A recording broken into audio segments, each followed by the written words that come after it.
Hello and welcome back to my channel. Make sure you like and subscribe to my channel. Let's begin.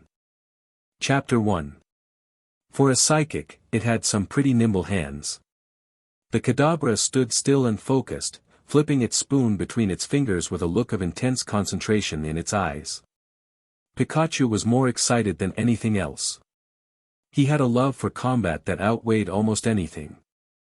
He would time and time again admit to himself that it could be some kind of psychological hang-up, but he was always having too much fun to do anything about it. He always giddy in these middle moments. The point between resignation to fight and the actual act of battling. The tense Mexican standoff before the big finish. Pikachu wasn't much of a strategist, per se, but he always just let Ash do the planning for the both of them. Unlike the subtly jittery Pikachu, Ash was as still as a human being could possibly be. He was more focused than the Kadabra. There were people that would call him childish, excitable, overambitious, and even overly caring and sappy. However, none of those people would call Ash stupid. Despite the trust he put into his Pokémon, he knew that this was bad. A wild Kadabra is about as dangerous as you could get. Abra don't usually evolve in the wild, so this one was likely released by a trainer. And from the looks of it, a good one. 1,000 questions battered down the doors of his subconscious and flooded his head. Can Pikachu handle this? Maybe I should use a psychic Pokémon, but I don't have any with me. This shouldn't have happened. This is my fault. Why was I so stupid? And, like he did before every battle, he pushed aside all the cluttered fragments of thoughts like clearing a table of scattered papers. He closed his eyes, breathed in once, and slowly opened them. He was ready. Let's start out with the basics. Thunder Shock. Now. Pikachu smirked slightly before attacking. In a millisecond, the pressure in the air dropped so fast that a nearby Rattata got a nosebleed and confusedly stumbled away to attend to it. The static electricity in the air doubled. Ash made sure not to touch any of the buttons on his jacket. Kadabra's spoon sparked in its hand, serving as a preface to the actual attack. The Kadabra itself, however, was unfazed. Pikachu let out a yell that would have intimidated the biggest of Pokémon before unleashing a massive thunderbolt that traveled parallel to the ground, electrifying the blades of grass it passed over before they burned away. It slammed into the Kadabra with enough force to overturn a truck. It skidded backward in the dirt a few inches before the lightning passed. Covered in second-degree burns and literally sparking from its mustache, the Kadabra breathed out a heavy, controlled breath and opened its eyes with an unexpected calm. The sinking feeling in his gut told Ash that this Kadabra was very well trained and could surely kill the two of them in a heartbeat if it was so inclined. Pikachu was having a blast, embracing the tingling feeling the excess static left on his fur. He was elated at the prospect of being alive at this very moment and never wanted this electric euphoria to end. Kadabra was silent. Okay, Pikachu. Looks like he didn't get the message. Let's go with a dose of pure thunder. Ready? Pikachu turned his head to Ash. The elated twinkle in his eyes told Ash the answer. Alright then. Thunder. This time, as the pressure dropped again, the world went silent.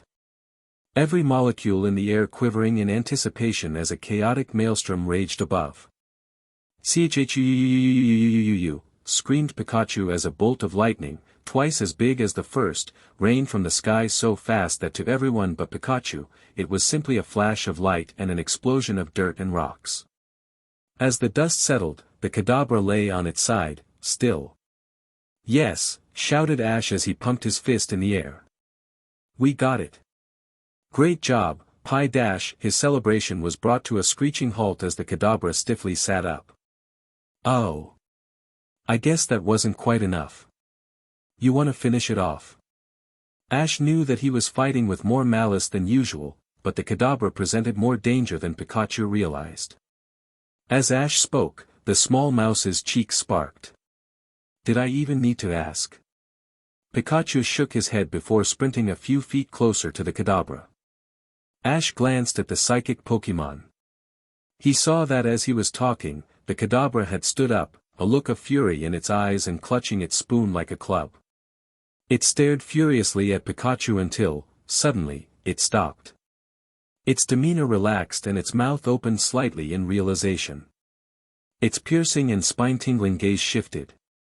Ash stood ramrod stiff in a newfound fear. The Kadabra had started to stare at him.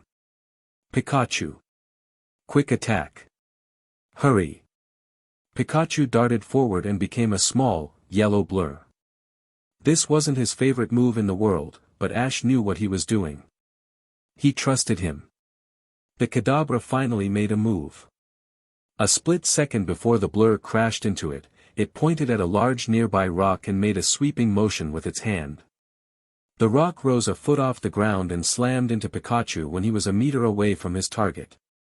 The Kadabra then raised its hands, dropped its spoon, and pointed its palms toward Ash. Psychic, he immediately thought in paralyzing fear. Ash saw a light shock wave radiate throughout the forest. The grass was flattened and the trees shook slightly, but that was it. For a split second, he thought that the attack had failed. Then, he saw that the trees and sky had started to melt, revealing a multitude of shifting colors, some of which Ash didn't recognize. Suddenly, his head was once again flooded with the same thoughts he had pre-battle. Only this time, there was a second voice.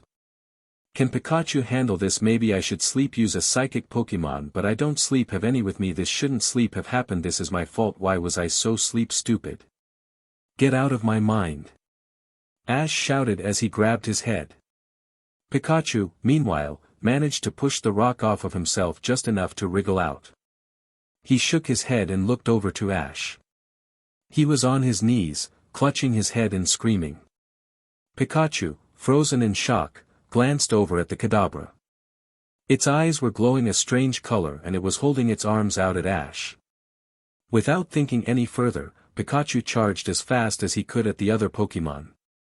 Meanwhile, Ash's world was literally falling apart.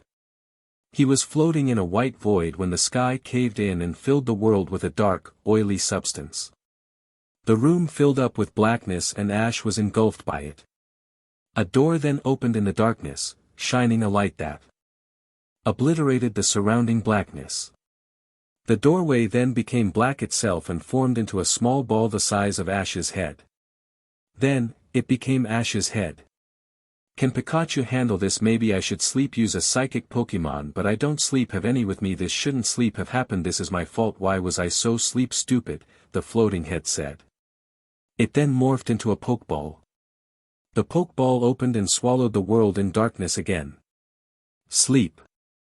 He heard it again. In this world, he wasn't Ash. He was simply a small, frightened ID trying to escape. Sleep. The ID decided that this might be a good idea. It felt sleepy. It should go to sleep. Sleep. The ID curled up into a tiny ball. The ball got smaller and smaller until it almost poofed away. Just went away. Bang! Just like a candle. In the real world, Brock and Misty, who had been watching from the sidelines, sprinted through the underbrush. What happened? Misty shouted. That Kadabra attacked Ash.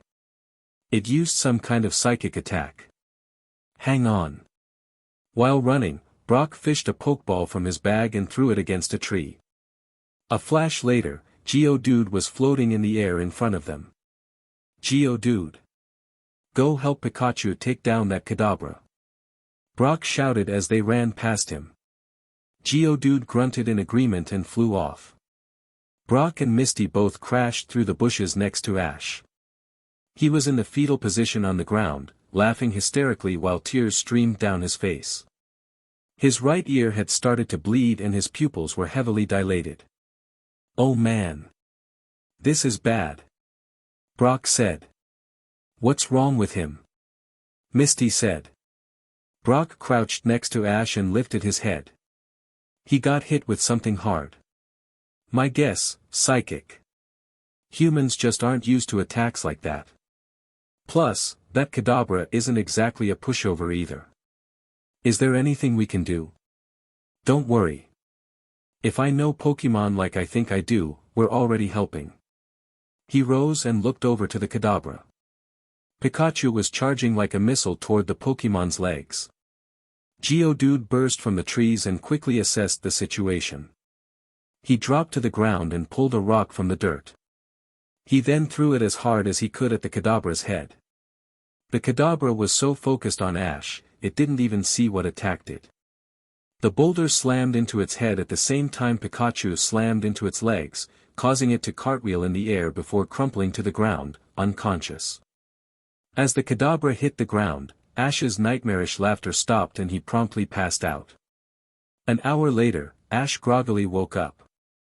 He had his jacket draped over him like a blanket and his head propped up on Brock's bag.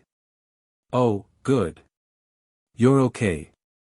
Brock was crouching over Ash. He stood up and called, "Hey! Everyone! Ash is awake." Where's the Kadabra?" Ash asked. "Ever the poke lover, aren't you? We managed to knock it unconscious and stuff it in a spare pokeball.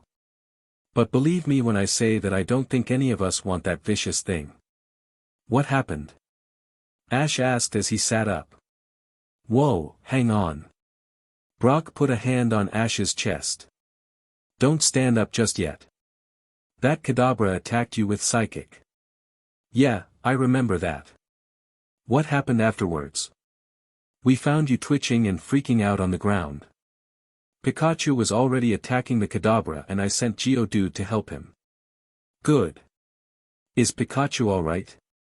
"Of course he is. It'll take a lot more than that to take out that furry little battery." Brock stood. "You'd know that better than I would." "Yeah, of course. Sorry, my head's bugging me. I've got a nasty headache." Ash stood up slowly and stumbled over to a tree next to Brock and leaned up against it. "I just need some food. I'll be okay." "Sure. Hey, we're just outside Pallet Town. We can go give the Kadabra to Professor Oak when you feel up for it." Brock looked over into the field. "Here they come." Misty walked around the corner carrying a couple of logs with Pikachu on her shoulder and Geodude floating close behind. "That sure was fast. I thought that idiot girl would get distracted by trying to argue the firewood from the trees," Brock said. Ash winced. Misty was not going to take that in stride. "Sure was. We found a cabin in the woods. The old lady let us borrow a little firewood. I guess I'm too fast for you now, is that it, Brock? Is that your new half-butted reason to yell at me?" Misty said. Ash blinked and jumped a little. That was a little too mean. Even for Misty. He didn't understand why they were taking these insults so well. Was this some new way to argue? Misty set the firewood down. Pikachu jumped on top of the nearest one and started to try and balance on top of it. "You had me worried sick, Ash. How dare you scare me like that?" Sure thing, Misty. I'll make sure I don't get attacked again. Sorry about that." "Humph." She turned her back to him. "Thank God he's alright. I don't think I could stand him being gone. I'd probably go insane." "Wow, thanks, Misty," Ash said, taken aback. She spun around like a top, glaring at him. "Was I talking to you? No. That's right, I wasn't. He's so oblivious, sometimes. I guess that's what makes him so kind." She turned her back again and strutted off into the woods. That was, "Hey, Brock. Does Misty seem weird to you?" "Not that any weirder than she normally is." "Why?" "Weird, no. Annoying, God yes," said Brock as he got out his cooking supplies. "I don't know. She seems more blunt today than she usually is." I don't really know how she could be more blunt, but I didn't really notice any difference. Misty's too conceited to change her attitude at all, anyway." "Man, that was a little harsh. Could you take it easy on her?" Brock suddenly stopped and turned. "Ash, I didn't say anything." He stood up. Come here. Are you alright? Do you have a fever? No, I'm fine. It's just a headache. He rubbed his head and sat down. Pikachu had been looking concerned at him for a while and now came over to see if he was okay. You saved my butt back there, Pikachu. Thanks a lot. I'm glad you're okay. He took off his hat and put it onto Pikachu. Pika. Ditto, he said as he lifted the bill out of his eyes. Ash stared at Pikachu, dumbfounded. If he wasn't completely insane, Pikachu had just spoken. He had just spoken with two voices at the same time, no less. Pikachu's tail twitched with unease and he started to slowly back away. Why is he staring at me? Why is he staring at me? What did that Kadabra do to him? Are you talking? Ash asked pensively. Pikachu's eyes widened. Ah crap.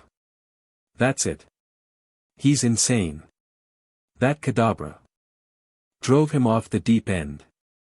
I didn't know it would end like this. Maybe I can live with his mom. She's basically a female. Not crazy, Ash. As long as I don't get sent out into the wild. I wouldn't be able to acclimate. It just wouldn't work. I just feel obligated to go with the other Pikachu, but none of them ever know what they're talking about. They're just as stupid as I used to be when I was wild. Man, that was a long time ago, wasn't it? I'm not crazy. You're talking right now. I can hear you right now. Yeah. Okay. I believe you. Sure thing. Ash snapped his head over to Brock, who was now standing with a frying pan in his hand. He's talking. Can't you hear it? Ash, Pikachu isn't talking. He can't. If it gets too much, I'll have to knock him out. Maybe take him to a doctor. Are there any around here? Alright, fine. You think I'm crazy. You're the ones who are crazy. I'm not going to any hospital. Keep that frying pan away from me. Brock's eyes suddenly widened in comprehension. He dropped the frying pan and got on eye level with Ash. Ash, I'm thinking of a number between 1 and what is it? What? What are you talking about? 46. Pikachu said. See? He was talking again. Ash snapped his head over to Pikachu. Pikachu set his jaw and sparked his cheeks in warning. Brock grabbed Ash by the face and snapped his head right back. What? Number? Am I thinking of? I'm not thinking of a number. You're not thinking of a number. You just said that. Without moving my mouth. Ash stopped struggling as comprehension dawned on him as well. Ash, I think you can read minds. Ash was dumbfounded. He slumped back in amazement. Pikachu didn't. Holy sweet mother of thunder, that's awesome. God, that's so awesome. He clambered up onto Ash's lap.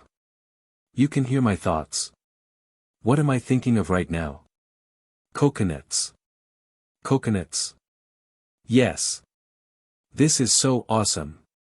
This is the coolest thing I've ever seen, and I can shoot lightning out of my face. He turned to Brock. What am I thinking now? Crickets. He can't read your mind. That's just me. I guess. Pikachu turned back to Ash. Okay then. What am I thinking of? Crickets. Crickets. Yes. I am. We can finally get past that stupid language barrier. We can take over the world. But I don't want to take over the world. Neither does anybody, but when you've got the means you're almost obligated to at least try. Sure, actually, I didn't think there was any language barrier to begin with. We always seemed to understand each other pretty well before. Well, yeah, but this cuts out any unnecessary exposition on my part. How many times do I have to say, Pika power, for you to understand what I'm talking about? None. Not anymore. That's true, I guess. But since when were you so scatterbrained? Think about it, Brock chimed in. Not only is he technically a mouse, but he's also powered by electricity. I can't think of a single thing slow about that combination. Ha. See. I'm not scatterbrained. I'm just hyperactive. Pikachu. By the way, can you understand what I say when I speak? No, I still can't. When you talk, I hear what you're saying and what you're thinking at the same time. So I guess I won't have to use my mouth words much. Pikachu snatched the hat off of his head and threw it back to Ash. Here. Take this back. Thanks.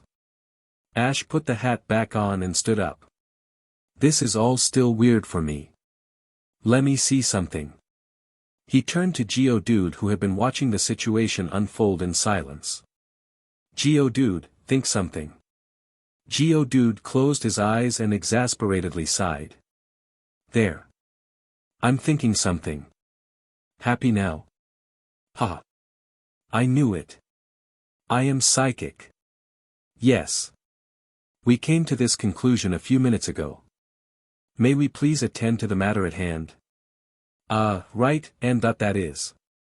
Geodude sighed again and rubbed his temples. Or, at least where his temples would have been. Step 1, going to Pallet Town. Step 2, visiting Professor Oak and delivering this rogue Kadabra.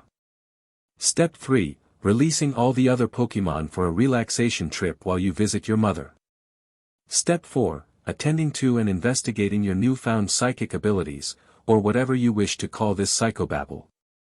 Wow. You're a lot more negative than I thought you were. He's not negative, Ash. He's just abrasive, said Brock. And how do you know?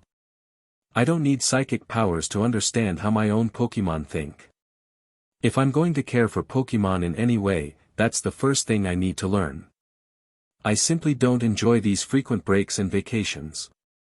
Sure, everyone needs time off now and again, but my process for life is to sit back, analyze, and assess. When there's nothing to do, there's nothing for me to assess. I feel listless and out of place. Do you understand what I'm trying to say? Yeah. I guess so. Ash said, hanging his head slightly. Sorry I called you negative. Apology accepted, Ash. Now, may we please find Misty and get out of here? Sure. Ash looked around. Where did she go? There's a stream around here somewhere, isn't there? Geodude said. She's probably cooling down there. Brock finished. Ash gaped slightly. How did you dash? He pointed dumbly from Brock to Geodude, then exasperatedly dropped his arm. Never mind. Let's go. So think about it. Is a Ghastly really a ghost Pokémon? How does that make sense?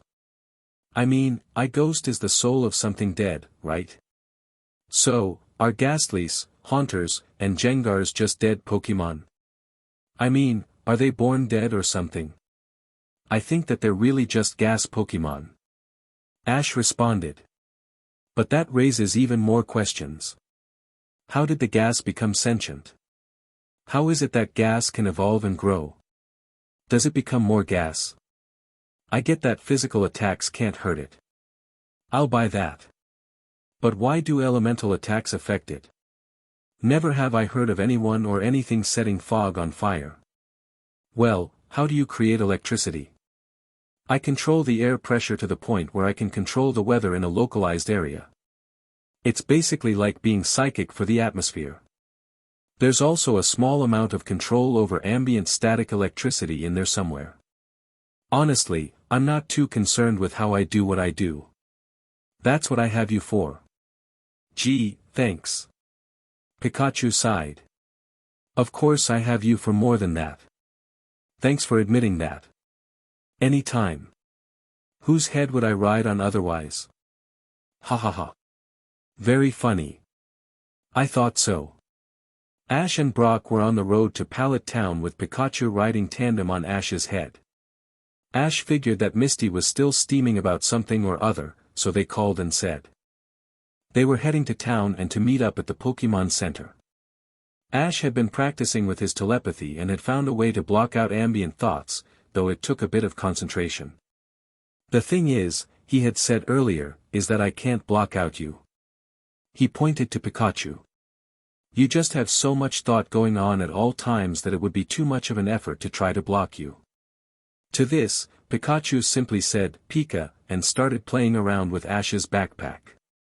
To tell the truth, Ash thought, I don't really want to block anything out anyway. We've been best friends for years and I couldn't understand a word he said. I should have been looking for a way to communicate long before now. You know, all these conversations seem pretty interesting from my end. Brock said, laughing. Tell him they're not. And that you're boring. Pikachu paused, you're boring. No, I'm not.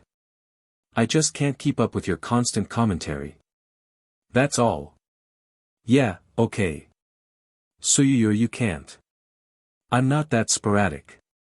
Yes, you are. Oh yeah. Well, I want to get down. How about that? Pikachu jumped from Ash's head with his hat in hand. He hit the ground, looked at the hat, then threw it. Ha! He said as he ran down the road. As Ash stooped to pick it up, Pikachu darted back as fast as he could and snatched the hat in his mouth. HHA, he said as he ran off. Hey! Get back here with that! Ash shouted as he took off after the small yellow blur. It's my hat now. Now watch as you cause your own downfall. Quick attack. Pikachu stopped for a split second, then shot off down the road like a bullet, leaving a small patch of scorched dirt from the electricity he emitted. Ash slowed down and stopped in his tracks, mouth gaping. Maybe you trained him a little too well, said Brock as he walked past. They eventually met up at the Pokémon Center. Pikachu was standing on top of a newspaper kiosk, surrounded by young girls with Ash's hat still in his mouth. Exclamation point. Yes, aren't I so cute? I know. My cheeks are adorable. My little scrunchy tail is so cute, isn't it? Hey! Pikachu! Ash called. Pikachu blinked, looked up, then jumped over the shortest girl and ran to Ash. Pika Pie! He said in the cutest way possible. I don't ever see you loving me like that. Why do you hate me so much? You should love me like 7-year-old girls do. He said in as uncute a way as he could muster. He screeched to a halt and spat out the hat. And what's the deal with this hat? Is it some kind of good luck charm? Did you weave it out of mohair or something? It's my hat. It's .me. He stooped again to pick it up, then paused with his hand hovering above it. He snapped an anticipating glance at Pikachu who looked back innocently. What? Nothing, he said. Ash chuckled and put the hat back on his head as they all walked inside. Ash looked around. Still the same. He thought. Still creepily the same. He walked up to the counter. Hi, Nurse Joy. The Nurse Joy looked up confusedly from her filing and looked around, mildly afraid. How do you know my name? Because you all have the same name. What do you mean by that? Asked Joy. She was gripping the file to her chest like it was a bludgeoning weapon and looked like she was about to pass out from fear. Ash, came a voice from behind. He turned to see another Nurse Joy run in the front door, taking off a coat. Ash. Thank goodness it's just you. She's new here. She doesn't know how things work yet. That's fine, Nurse Joy. Is this another sister we haven't met? No, this is our cousin, Joanne. So did I guess her nickname is Joy. That's right. Of course it is. Pikachu thought. So that she's new here. Brock said, turning his head in a sultry fashion. Don't do it. Ash warned. Don't do what? What you always do. I'm just going to talk to her. He started walking over to the counter. Ash turned. She's new here. You saw how nervous she was. You're just gonna freak her out more. You're just jealous. Brock screamed. Gee, of what? But it was too late. Brock was already leaning on the counter, slicking back his hair. See, can I help you, sir? Stammered Joanne. She was still clutching the file folder so hard it was starting to tear. Yes, ma'am. My name's Brock. What's yours? J. Joanne. But everyone J just calls me Joy around here. She looked around and whispered, but I don't know why. I'll call you whatever you want, beautiful. I'm one of the top trainers around here, you know. No, you're not. Ash shouted. You're a breeder. Oh. My mistake, gorgeous. He continued, without a hint of faltering. That's right that I'm a breeder. That's not what I meant. He's a Pokémon breeder. Ash shouted. Brock spun around like a top. I'll bet I would be a better trainer if it weren't for you. What does that even mean? It means stop blocking me out. What? I'm not, Ash exasperatedly hung his head. He pointed to the left. I'm gonna go sit down until you're done. He walked over to a bench and dropped onto it like a sack of bricks. Hey, Ash. Pikachu said, walking over to him. You need to stop blocking him out, man. Ash groaned and put his head in his hands. He's not a trainer. He's a breeder, man. A breeder. Can't you understand? Ash glanced up at the door as he heard it slide open. Misty calmly but confidently strode in with a pair of HNDCFFs. She looked at Ash. He nodded at her and she returned the gesture. She unhooked the cuffs and walked briskly to Brock, who still had his back turned. Have you ever ridden on an onyx in the moonlight, baby? He asked in a voice that he thought was purr. What's an onyx? Brock paused. You're not a very good nurse, are you? As soon as the words left his lips, Misty slammed his head down on the counter and cuffed him. She dragged him to the corner of the room and hooked the free cuff to a railing. I'm so sorry. She politely said to Joanne. My friend here is suffering from stupid. That's quite alright, said Joanne.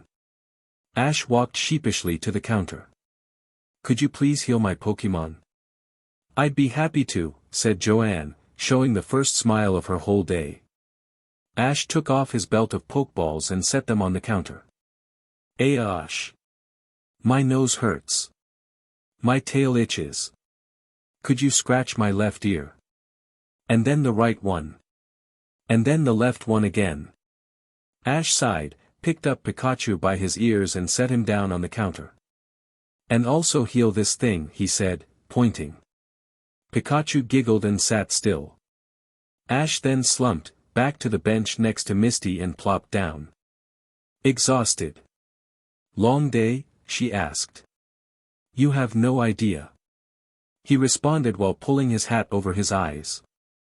Payaka. Ash sat up just in time to see Pikachu bat a Pokeball out of Nurse Joanne's hand with his tail. She backed up, petrified. Wah, I don't understand. What dash? At that instant, Nurse Joy ran around the corner. Oh no. I'm so sorry about this. I completely forgot. She turned to her cousin. Ash's Pikachu has special needs. Next time, tell me whenever he comes in. Yes, Nurse Joy. I'm so sorry about this, Ash. We didn't know you'd be coming back home so soon.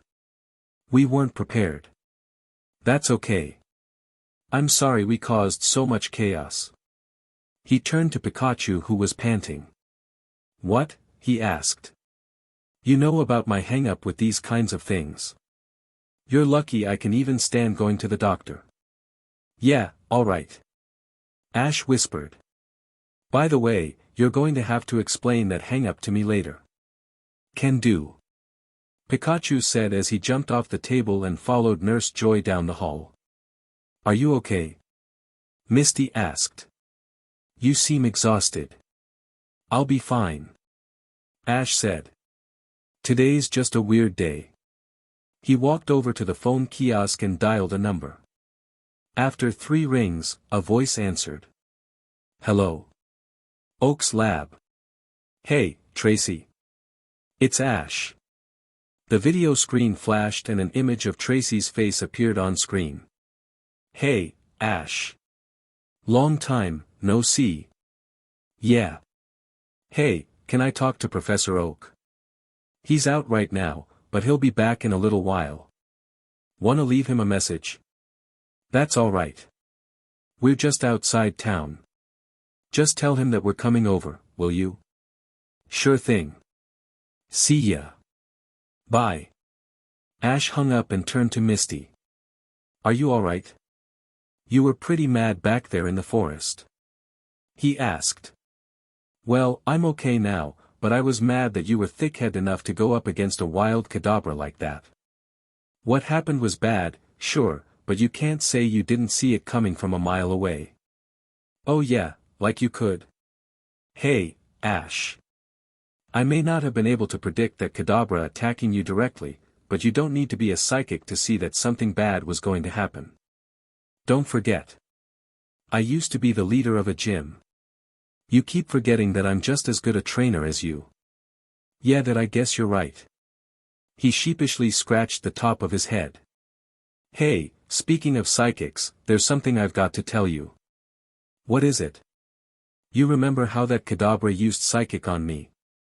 It had some side effects. Like what? Well, that I can hear thoughts now. Very funny, Ash. Fine, I'm sorry I got mad at you. No, really.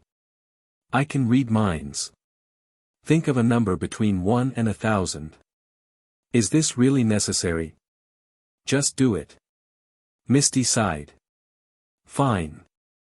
She closed her eyes. There. Got it. 450 inch. 450. Misty snapped her eyes open wide and her mouth gaped a little. Immediately, she snapped her jaw closed and furrowed her forehead. You cheated. No. I didn't. I can really read minds. You're making this up. There's no way this is real. I'm not. Go ahead, think of a word. Any word. Fine. Goldine. Come on, think of something better than that. At this, Misty shot Ash a look of confusion, fear, and annoyance. He might as well have been speaking French. Oh okay, pirates. Pirates. There is no way. You have got to, you just have to be, you can really read minds. Yeah. So in the forest that when you thanked me. Yeah. I guess I was hearing your thoughts. I dash. Misty suddenly grabbed Ash by the jacket and slammed him up against the wall. Don't ever go into my mind again, Ash. Do you understand me? Ever. Misty. Stop. I'm sorry. It was an accident the first time. I didn't mean to. Let me go. As Misty released her hand, Ash temporarily broke concentration and accidentally heard a snippet of thought. Sorry, Ash, but I had to do it. I take my thoughts very seriously. Never again, not even him. Never again. No compromise. Why do you think I don't use psychic that much? Never never never never too close, never never never again. It's alright. I understand, coughed Ash. Since when were you so strong? Since you stole my bike, she said with the tiniest hint of a smirk. Ash. Your Pokémon are ready, called Nurse Joy. She wheeled in a cart with all his Pokeballs on it. Pikachu was riding on top, looking refreshed. He jumped off and ran to Ash as he walked forward to get his Pokémon. I got done up all special. Ash laughed as he put the shrunken Pokeballs back on his belt. Hey. Misty. We're ready to go. Get Brock unhooked. Okay. Hang on. Misty went out the front door and came back a few minutes later with Officer Jenny. Misty. This is what you wanted the HNDCFFS for. Believe me, Officer Jenny. It was either this or knock him unconscious. Well, alright. She produced a small key from her belt and unhooked Brock from the wall. She then turned to Misty. You're lucky I know you three or you'd be in big trouble. That's another thing that bothers me. Why is it always you three? Every once in a while, a trainer acknowledges my existence in our little entourage, but most of the time I go unnoticed. It's just enough to get under my skin a bit. Part of that could be that you're about knee height and out of everyone's field of vision. Honestly, if I didn't have to keep tabs on you all the time, I'd probably forget you were there. Well, that's reassuring. Thanks. Brock stood up and rubbed his wrists. He then stole one longing glance toward Joanne. You could almost see hearts where his eyes should be. I'll never forget you, my dearest love. He shouted. No matter who wants to keep us apart HRGKKK. Misty had snatched the HNDCFFS and had wrapped the chain around his neck. Officer Jenny had to physically pull her off of him. Misty. I can't rightfully condone this kind of behavior. I'm sorry, officer, but the only thing that'll stop Brock from being a womanizer for good is a handful of roofies and a blackjack. Besides, he's tough. This is nearly a daily thing and he's not dead yet. Alright, but be sure not to do anything like this in front of me, okay? Also, if he goes missing, I'm writing you up as a suspect. Fair trade. Come on, Loverboy. Let's go see Professor Oak. Maybe he'll give you a prescription for those heartbreak blues. She grabbed Brock by the hair on the back of his head and pulled him out the door. Officer Jenny, said Ash. Could you do me a favor? Sure, Ash. What is it? Could you call the Jenny in charge of the Squirtle squad and have her send my Squirtle over to Oak's lab? Sure thing. What is it for? I just haven't gotten to see him for a while and I figure we need to catch up. Okay. I'll do that. Bye, Ash. See you later. Bye, Officer Jenny. You're up to something. I know you are. Whatever it is, I want in as long as we don't have to kill anyone. Sure, I'm solid for roughing up someone in the basement of a train station and robbing banks, but I draw the line at murder.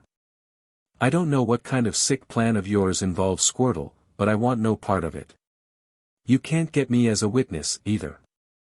I'll turn you in if you do something stupid. Take my word on it.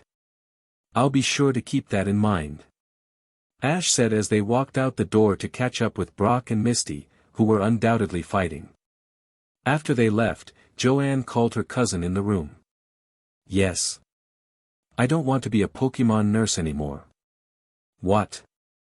Why? Well, how often do we have to deal with people like that? They're really weird. How so?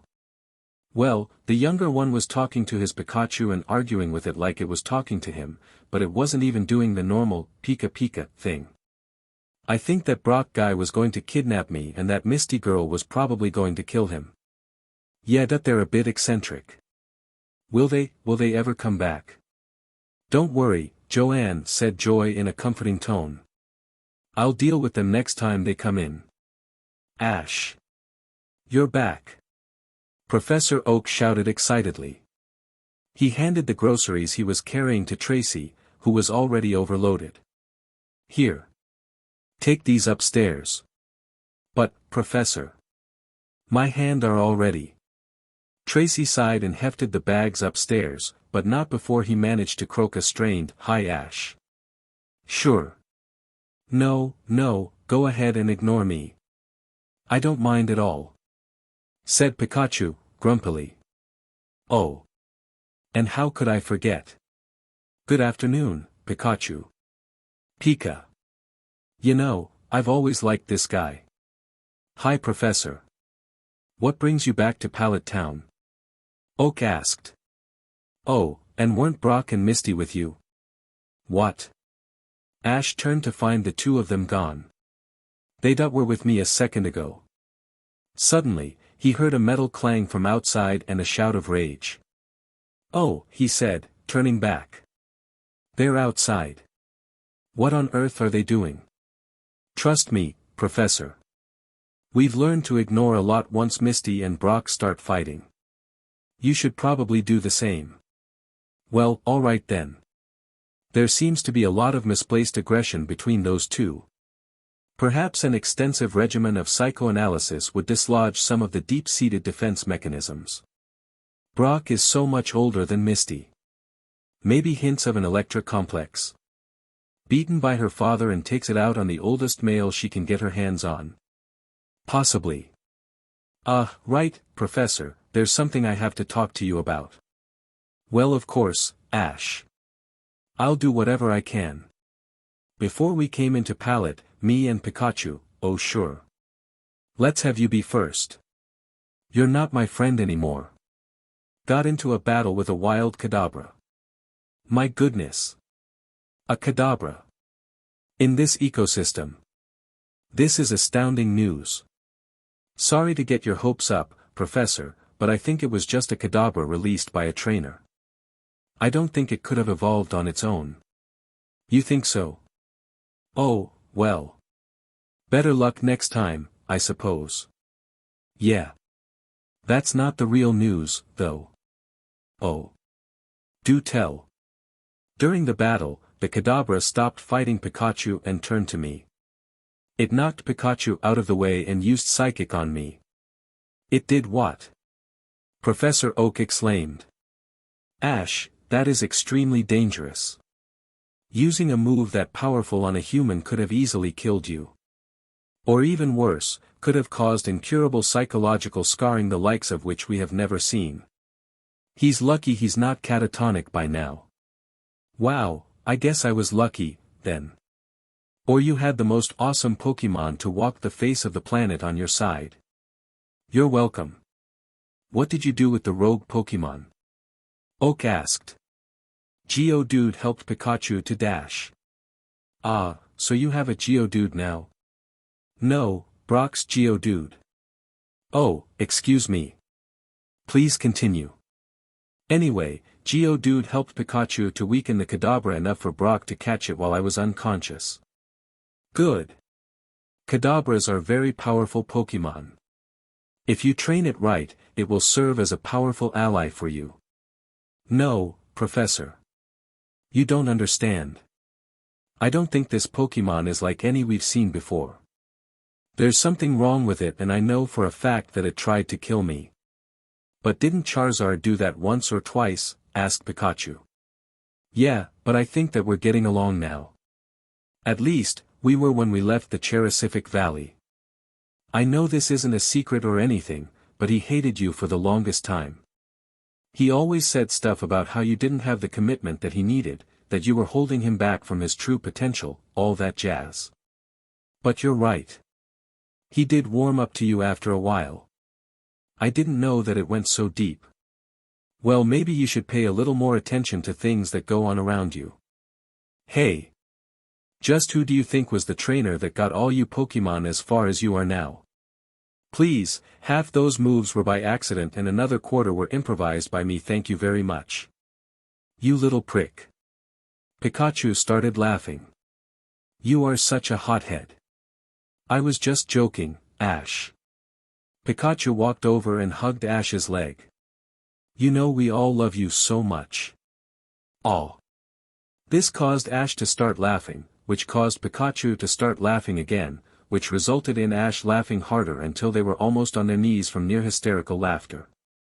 Partly from the joke, and partly as a final obstacle to overcome for understanding all the overwhelming insanity that the day had felt the need to throw on them. The overwhelming insanity that their lives had taken. They were shedding themselves of all their misplaced emotions for each other, however few there may be, and were finally reaching a new level of understanding, harmony, and brotherhood. Ash eventually regained his composure enough to stand and wipe the tears from his eyes. He looked at Professor Oak, who was wearing a sober expression. Ash, he said, gently but firmly. He put his hand on Ash's left shoulder. I'm not a professor in just Pokémon, you know. I have a Ph.D. in many scientific fields, including, he hesitated, psychology. If you need anyone to talk to, you'll always be welcome here. No. No, no, no. Professor, you don't understand. Ash was trying his best to hold in another bout of hysterics while Pikachu had collapsed on the ground, laughing and holding his stomach. I'm not crazy. That Kadabra somehow made me psychic. I can read minds now. You can what? Tracy ran to the upstairs balcony overlooking the lab floor. You're joking. No. It's true. I can hear thoughts. Of people and Pokémon. Tracy immediately raced down the stairs so fast he slipped on the last step and tumbled into the wall. He got up and ran to the back door that led to the Pokémon ranch in the back. Slither! He shouted. Slither! Come in here. Tracy's Slither slowly plodded in the door with a confused, but mostly exasperated look on his face. What is it now? These two always need me when I'm in the middle of something.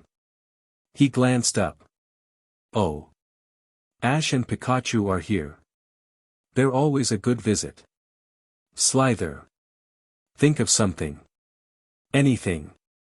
Tracy said, excitedly. Slither's brow furrowed and he stared confusedly at Tracy. Slither? He said as he looked at Ash, silently begging for comprehension. Just do it. Watch this. Tracy turned to Ash. Of course, that if you're okay with this. Sure. I'll give it a shot. Slither sighed and thought to himself, some of the tourists got into the vegetable garden and I need to go and clean it up before I can check the east side of the ranch. You said that some of the tourists got into the vegetables and you can't go check up on the east side of the ranch until you clean it up. Slither's expression quickly changed from one of exhausted confusion to one of alarmed suspicion. How on earth did he? He looked at Ash intently. How on earth did you do that? It was an accident with a Kadabra. Ash said. Slither nodded knowingly. I've dealt with Kadabras before. Yes, strange things seem to happen when they're around. Slither, is that right? Is that what you were thinking? Slither turned to Tracy. Slither. He said, nodding. That's amazing. Tracy exclaimed. He turned to Ash. Before he could say something, the sliding doors opened behind them. Ash turned to see Brock and Misty walk inside, both with tousled hair, Brock with a large bruise, and Misty with a slight limp. Hey, guys. Where have you two been? Just discussing things. Pretentious bimbo. But, you're covered in dirt and bruises. Ash said. Don't worry about a thing, Ash, said Misty. We're all right now. Thick-head idiot. Can't even put up a good fight. Okay. He said, pensively. Is it true? Professor Oak asked Brock and Misty. Can Ash really read minds? Oh yeah, said Misty, definitely. He proved it to both of us, earlier. Of course, thought Brock. Always has to get the first word in edgewise. Don't worry, Misty. It's all right. We're all looking at you. Isn't that what you want? Then Ash, this is an incredible breakthrough, said Professor Oak. This could revolutionize the way we study Pokémon altogether. Finally, we have a concrete method of communication. Yeah, but it's not really perfect or anything, said Ash. I don't just hear Pokémon thoughts. I hear everyone's thoughts. I can block some stuff out, but that takes concentration. Even still, this is a new beginning in the study of science itself. W8. You're not gonna study me like a guinea pig, are you? Oh no. Of course not, Ash. Most likely, we scientists, she's incompetent, full of herself, and just doesn't know when to shut up, will simply try to recreate the circumstances of your accident in a controlled setting. Oh, good. You scared me come on, Ash. Dump this guy so we can go off together. First, Professor, said Ash. Actually, I was wondering if, useless. That's all I can say. She's useless. All she's doing is slowing us down. You could help me figure out what caused, nothing I ever do is good enough for him. He's an elitist JRK. We were both gym leaders before. Why can't he see that we're the same, the idiot? It in the first place. Well, it would probably have something to do with the psychic energy that Kadabra unleashed on you. You're, no goals, no aims, no ambitions, nothing. If I didn't know any better, I'd say she's tagging along just for the sake of tagging along, human brain probably oh god, this is unbearable. I can't stand being in the same room with him for more than 10 minutes, sorbed some of the ambient energy. Mose, if you're going to keeping her around, Ash, I'm leaving. I don't care anymore. I can't take another single day. Pokémon have their brains conditioned for, Ash, are you alright? Professor Oak asked. Ash was holding his temples with both hands. Yeah, Professor, with any luck, this will be Ash finally getting tired of Brock. Come on, Ash. Kick him to the curb. Just getting I've had enough of this. I'll have a talk with him later about Misty. With any luck, he'll wise up and drop her, Ada Che. Pick Brock, nothing, just please get rid of Misty so we can go on without lives, pick Brock, damn it. Throw out Misty, Ash, shut up. Even Pikachu jumped at the sudden ferocity with which Ash spun around. He was breathing heavily, his fists clenched. But, Ash, we didn't say in dash. Be quiet. Ash shouted. He was literally shaking with anger. I've had enough of this constant hatred between you two. Brock and Misty looked at each other, then back at Ash. What are you talking about, stammered Misty. Ash jabbed his finger at her. Misty, you think that Brock is an elitist and uptight JRK who doesn't appreciate all the good that you do. He moved his arm over to Brock. Brock, you think that Misty is an hot-headed simpleton who doesn't know her own bicycle from her Pokémon. Ash lowered his arm, panting. Brock and Misty backed away from each other, staring at the other as if they had just seen ghosts. Brock, I can't believe you felt that way about me. She bashfully clasped her hands in front of her chest. I'm not that annoying, am I? Well. Brock responded, you have a tendency to be a little selfish once in a while. Do you think I'm that strict? If this is gonna get sappy, I think we should leave them alone, said Pikachu. Yeah, Misty, Brock. Do you need some alone time? Ash asked. Yeah. Misty said, her eyes tearing up. Yeah, I think that'd be best. Sure thing, said Ash delicately. He, Pikachu, and Professor Oak walked to the other side of the lab, leaving Misty and Brock to reconcile. Ash slung his bag around his shoulder and pulled out all of his Pokeballs. As he put his bag back on his back, it slipped and knocked all the ball across the floor. Nice job. Pikachu said as they rolled past him. You be quiet. Ash said as he scrambled to pick them all up. He managed to secure them in a big pile on the ground in between his legs. Ash put his arms around the ball and tentatively stood. He spun his waist around and threw all the ball at once. In a blinding flash, they all opened at once, surrounding Ash with his Pokémon, Bayleaf, Cyndaquil, Totodile, Heracross, and Noctowl. Cyndaquil sneezed, sparking his flame quills to shoot out of his back. A couple sparks fell onto Bayleaf. Stop it, she shouted. I didn't mean to. Stop being so mean. It's not exactly my fault that you're liable to burst into flames at any given second. Hey. You two, stop fighting. Ash said. He started it. I don't care if he started it. It was just an accident. But if he doesn't control his fire, Bayleaf stopped. Can you understand me? Yes, I can. Okay. Everyone. Listen up. Ash shouted. All his Pokémon stopped bickering long enough to pay attention. We're back in Pallet Town, right now. And dash. Where's Pallet Town? Asked Cyndaquil innocently. This is my hometown. Oh. Does your mommy live here? Yeah, she does. Now can I please, talk? Sorry, Ash. Anyway, we're back in Pallet Town and you're all going to stay with Professor Oak for a little while. I have some things I need to do here today. Also, I can read all your thoughts now, so I can understand you all. Any questions? Cyndaquil stepped forward. Can we go outside and play? What kind of dumb question is that? Bayleaf said, tossing her leaf back. Stop being mean. He turned back to Ash. Ash. Bayleaf is being mean to me again. Don't be so mean, Bayleaf. He just wants to go outside and play. He turned to Cyndaquil. Yes.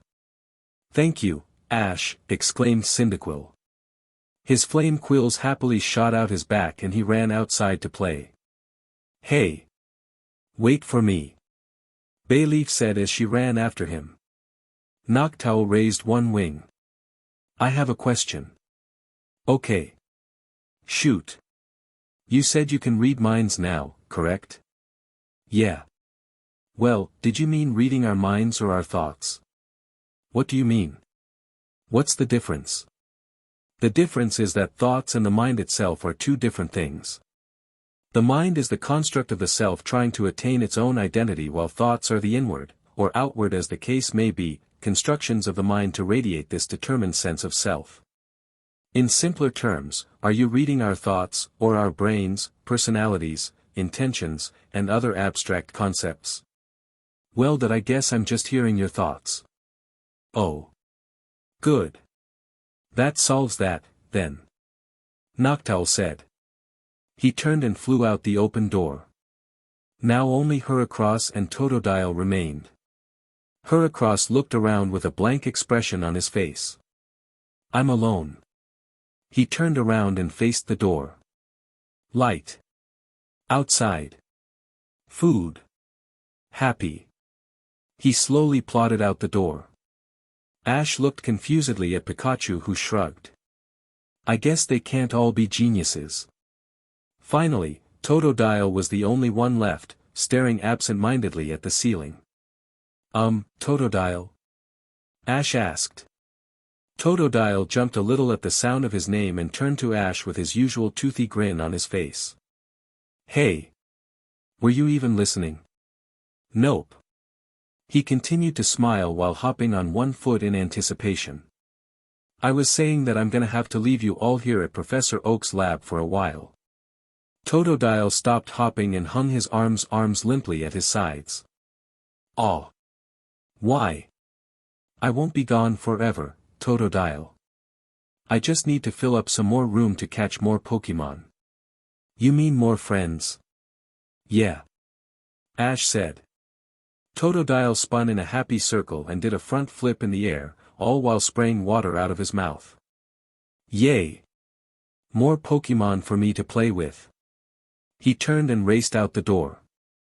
Don't take too long, Ash.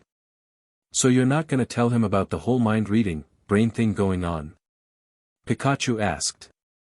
No, I don't think so. Besides, I don't think it would make any difference. It would probably just make him more happy. Nah. He's already maxed out. I don't think it would make a difference. Ash. Your Squirtle is here, said Professor Oak from the teleporter in the corner of the lab. Good. Ash walked over and took the Pokeball from Professor Oak. What are you up to now? Asked Pikachu. Well, you, Bulbasaur, Squirtle, and Charizard were some of the first Pokémon to ever join up with me. Since I can read minds now, I want to understand as much as I can about my Pokémon. I might as well start with my first. What happened to the whole, oh Pikachu? There's no language barrier here. I can understand you just as well as you can understand me, Bit. That's just with you. You've got a Pokeball phobia, remember? You're the only Pokemon I have that is with me 24 hours a day and 7 days a week. And exactly what are you implying? Maybe you've outstayed your welcome, Pikachu. Maybe I don't need you anymore. Well, fine. I don't need you either. I'll catch my own Pokemon and I'll get double the badges you ever could. What do you say about that? I say you're on. They stared intently at each other, waiting for one of them to start laughing. Neither of them gave in. You know, if we don't laugh at this, the joke is gonna fall flat. I think it just did, said Ash. He stood and looked away while Pikachu scratched his tail. Well, that was certainly awkward. Pikachu finally said. Yeah, that's so, Squirtle. Go. Ash threw the Pokeball. The usual flash of light erupted in front of them and Squirtle was standing happily in front of them. Hey Ash. Long time no dash, Squirtle brought one of his hands up to his face. Where the hell are my shades? What's wrong? Asked Pikachu. Where are my shades? My sunglasses. Don't tell me they can't go through that teleporter. Hey! Professor! Ash shouted. Did a pair of sunglasses come through the teleporter? Hold on, Ash. Professor Oak responded. Let me check, yes. Here they are. He looked at them with a disgusted expression. My, these are very ugly sunglasses. Squirtle waddled over to Professor Oak and snatched the glasses out of his hands. Like I'd ever ask style advice from a guy in a lab coat and mom jeans. Squirtle tossed the glasses into the air and caught them on his face. Ah, that's better, he thought. He plucked the sunglasses off his face and set them in the indentation between his shell and neck as he walked back over to Ash. You are such a fruit, man, said Pikachu, laughing. Yeah. You just wish you looked this good in sunglasses, Sparky. So what's up? Not much. The usual battling stuff. Me being the star of the show. You know how it goes. Wow. Ash chimed in. We could power an entire city with the amount of ego being thrown around here. Squirtle looked at Ash confusedly, then turned back to Pikachu. What was that supposed to mean? Oh yeah. I forgot to mention, Ash can understand Pokémon now. What? Squirtle whipped around to face Ash. You can. Yeah. I had an accident with a Kadabra and now I can read thoughts. That is so awesome. That's what I said, piped in Pikachu. So what are you gonna do with it? I don't really know just yet. Right now, I think I'm going to get to know some of my Pokémon a little better. That's it. I didn't say that the only thing I'm gonna do with it. It'll definitely help me be a better trainer. Don't try to fix what isn't broken, though. Yeah, that's true. Still, I'm sticking to my plan. Which reminds me. Ash turned. Professor Oak. Could you do me a favor? Sure thing. What is it? Could you call Liza at the Charizard Valley and have her send over Charizard? He should know the way here. Why can't you do it, Ash? I'm in the middle of something. Please. I want to go outside and talk to my Pokémon. Oh, fine. You go. But before you leave, come back here and give me a summary of what you've learned. Don't forget, you're an asset to the entire science of Pokémon study. Will do, Professor.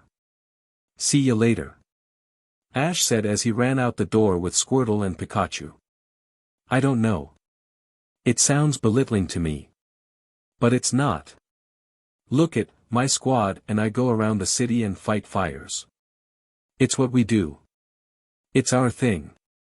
But isn't it just exploiting your abilities? Do the humans even care that you fight the fires or do they just like when it gets done? It's a lot better than mindlessly fighting every Pokémon you come across. That's the thing about you. You always question what everyone else's purposes or motivations or whatever are, but you don't take the time to ask yourself. Pikachu stopped dead in his tracks. It's because I don't have to. I like to battle. I like to fight. That's what I do. That's my thing. Then how can you belittle what someone else does by that logic? If you do something just because you like to, doesn't that mean that others can like other things that you don't? I'm not saying that. I'm just asking whether you like what you do. And I responded, yes. Yes, you did. And I asked whether it was fulfilling or just time-consuming. Which is a pretty rude thing to say about someone's profession. I like what I do, not because I feel like it's the best use I can get out of my abilities, but because it's what I like to do. Every being in existence has a purpose that it has to fulfill.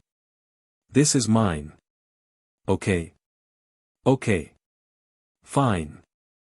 So, just to clarify, you answered yes to my question. Yes, I did.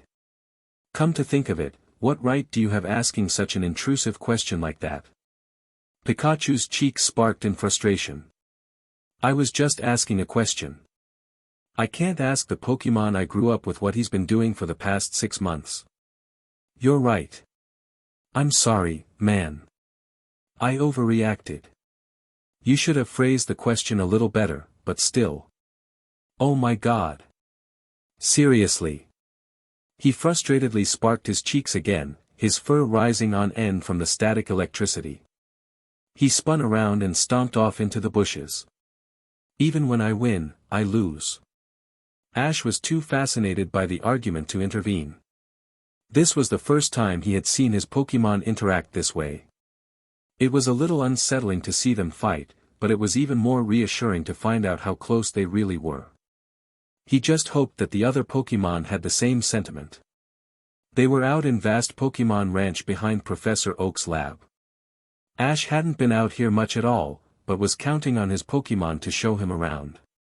When they weren't bickering, anyway. Squirtle turned to Ash and grinned. I know it's wrong, but he's so easy to set off. It's really not that funny.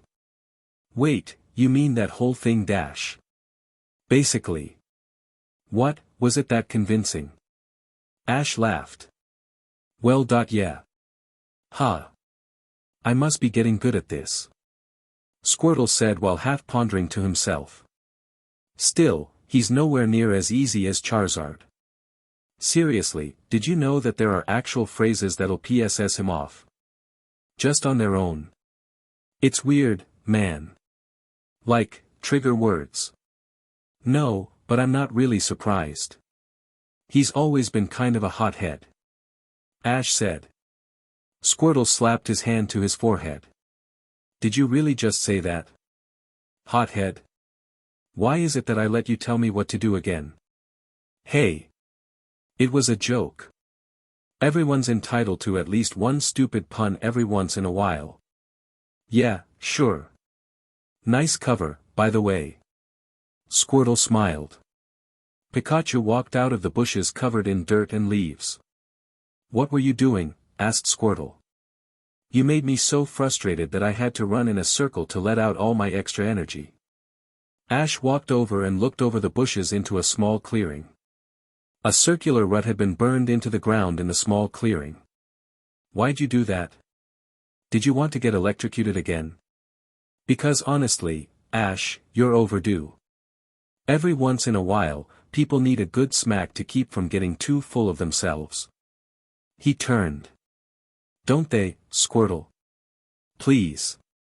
Everyone else is just jealous. He stopped for a second in thought, then turned to Ash. By the way, what are we doing out here? I just wanted to get a look around. Now that I can understand Pokémon, everything gets put into a brand new perspective. So you just want to hang out and listen to people, said Squirtle, scratching his head. Told ya he was boring, said Pikachu. Hey, I was one of his first Pokémon. You don't need to tell me about the guy. Pikachu started counting on his fingers. You were the sixth Pokémon to join the team. Wait. He snapped his head over to Ash. We need a team name. That's not actually a great idea. Team Ash? No. USCK. Stop talking.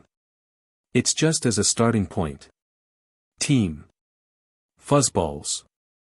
What? No. Why do we need a team name? Asked Squirtle. Because no one will take us seriously otherwise. The fact that you're on the team already prevents that. Just help us think of a name. Okay, fine, Team Hammerhead. Cool, but a little misleading. Team Nightmare. That's even more misleading.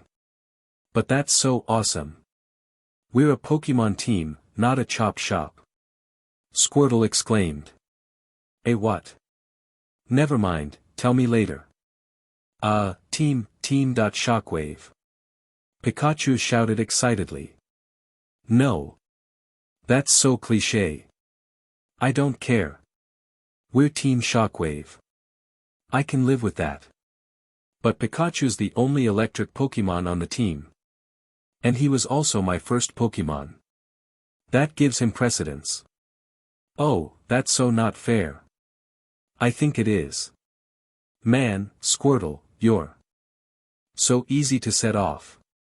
This sent Pikachu into a fit of laughter that forced him to limp away to gain his composure. Ash simply looked at Squirtle with a grin on his face. You son of. Squirtle sighed and clapped his hands. Good job on that one. Kudos. Thanks. Okay, take me to the rest of the Pokémon. Man, we derailed hard, didn't we? Said Pikachu. No kidding. So guys, where do all the other Pokémon hang around? On any given day? Usually the waterfall.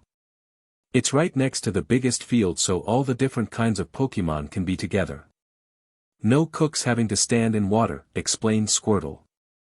Wait, cooks? Cooks? Fire Pokémon, ... He paused.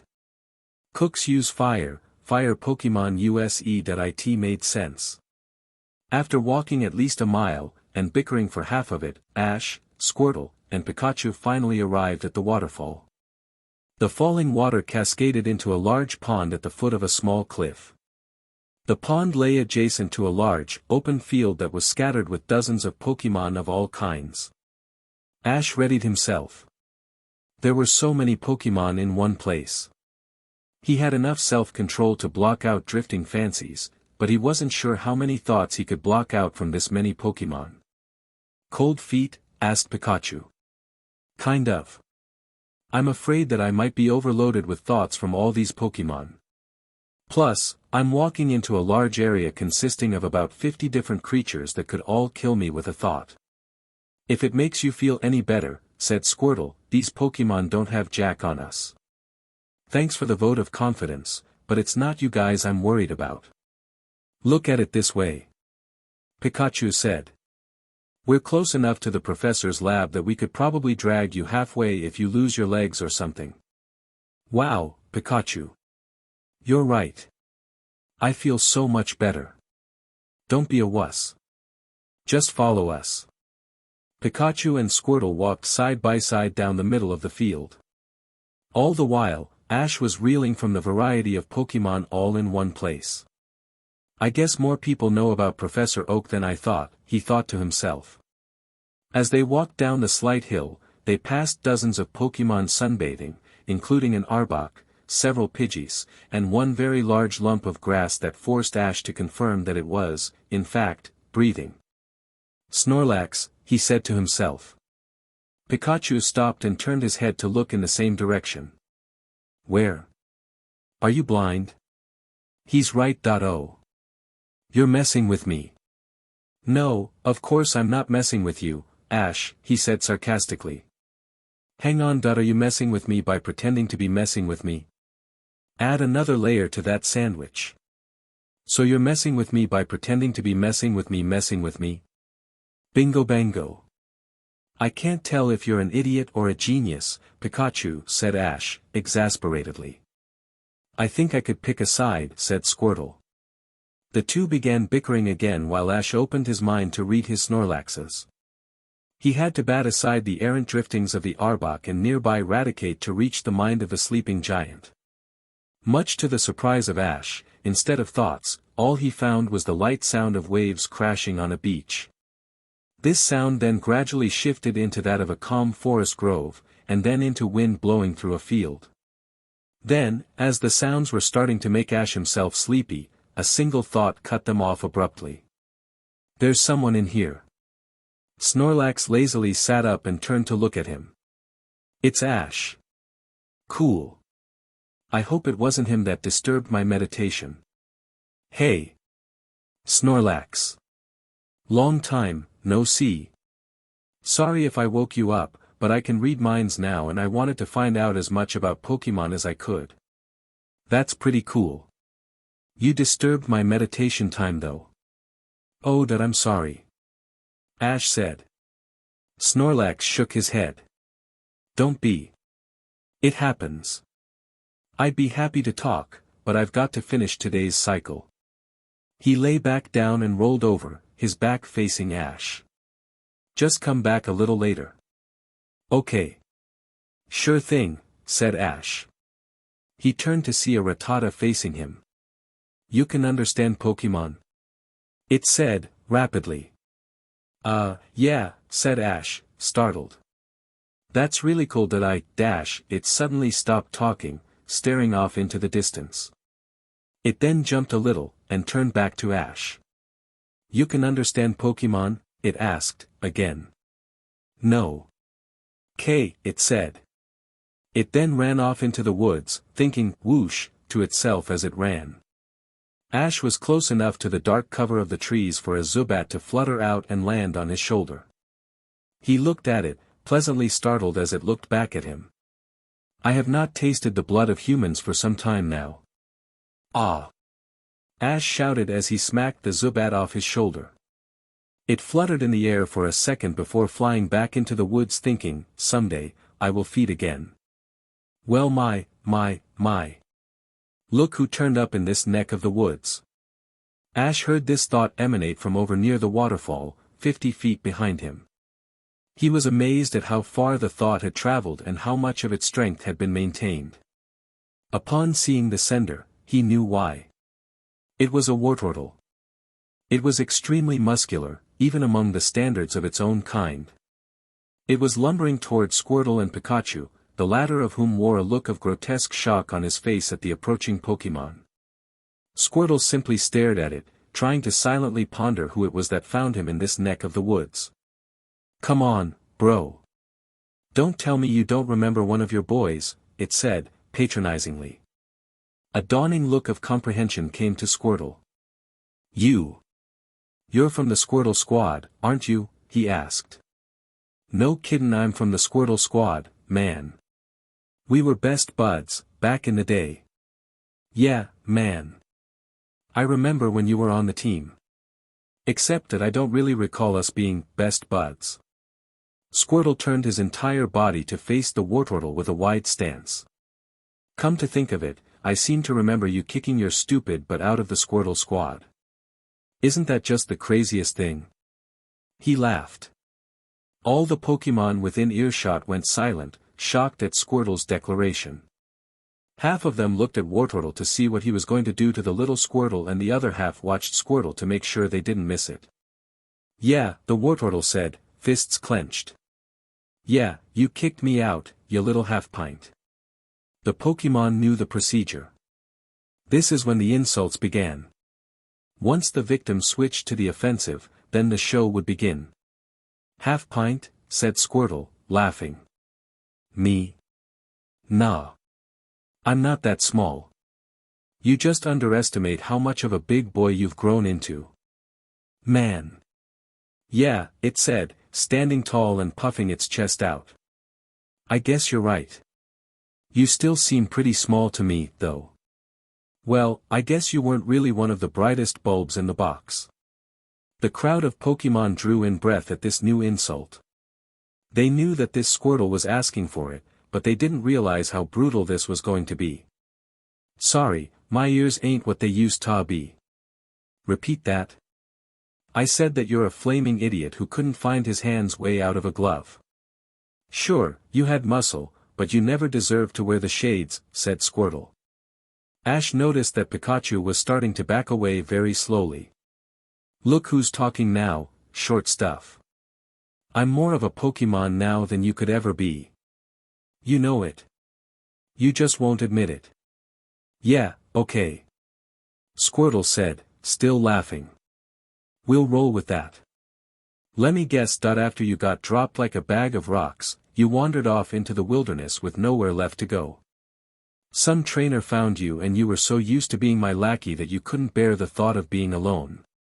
So you train, and you fight, and you get all that angsty aggression out until ding. One day, you up and evolve into the strapping young lad I see before me. I get the summary right. You left out the part about me versus the Elite Four, it said. Wow. The Elite Four. That's right. My master and I got all the way to the third trainer without breaking a sweat. And, said Squirtle, I'm guessing that you guys bombed it on the fourth? The Wartortle hesitated, clenching its fists in fury. I guess that's a yes, continued Squirtle. It doesn't matter, Shrimp. I'm still better than you ever were. I'm stronger. I'm more powerful. I know double the techniques you ever could. It wasn't me that didn't deserve the shades, man. It was you. It's easy to see why such a worthless team had such a worthless leader.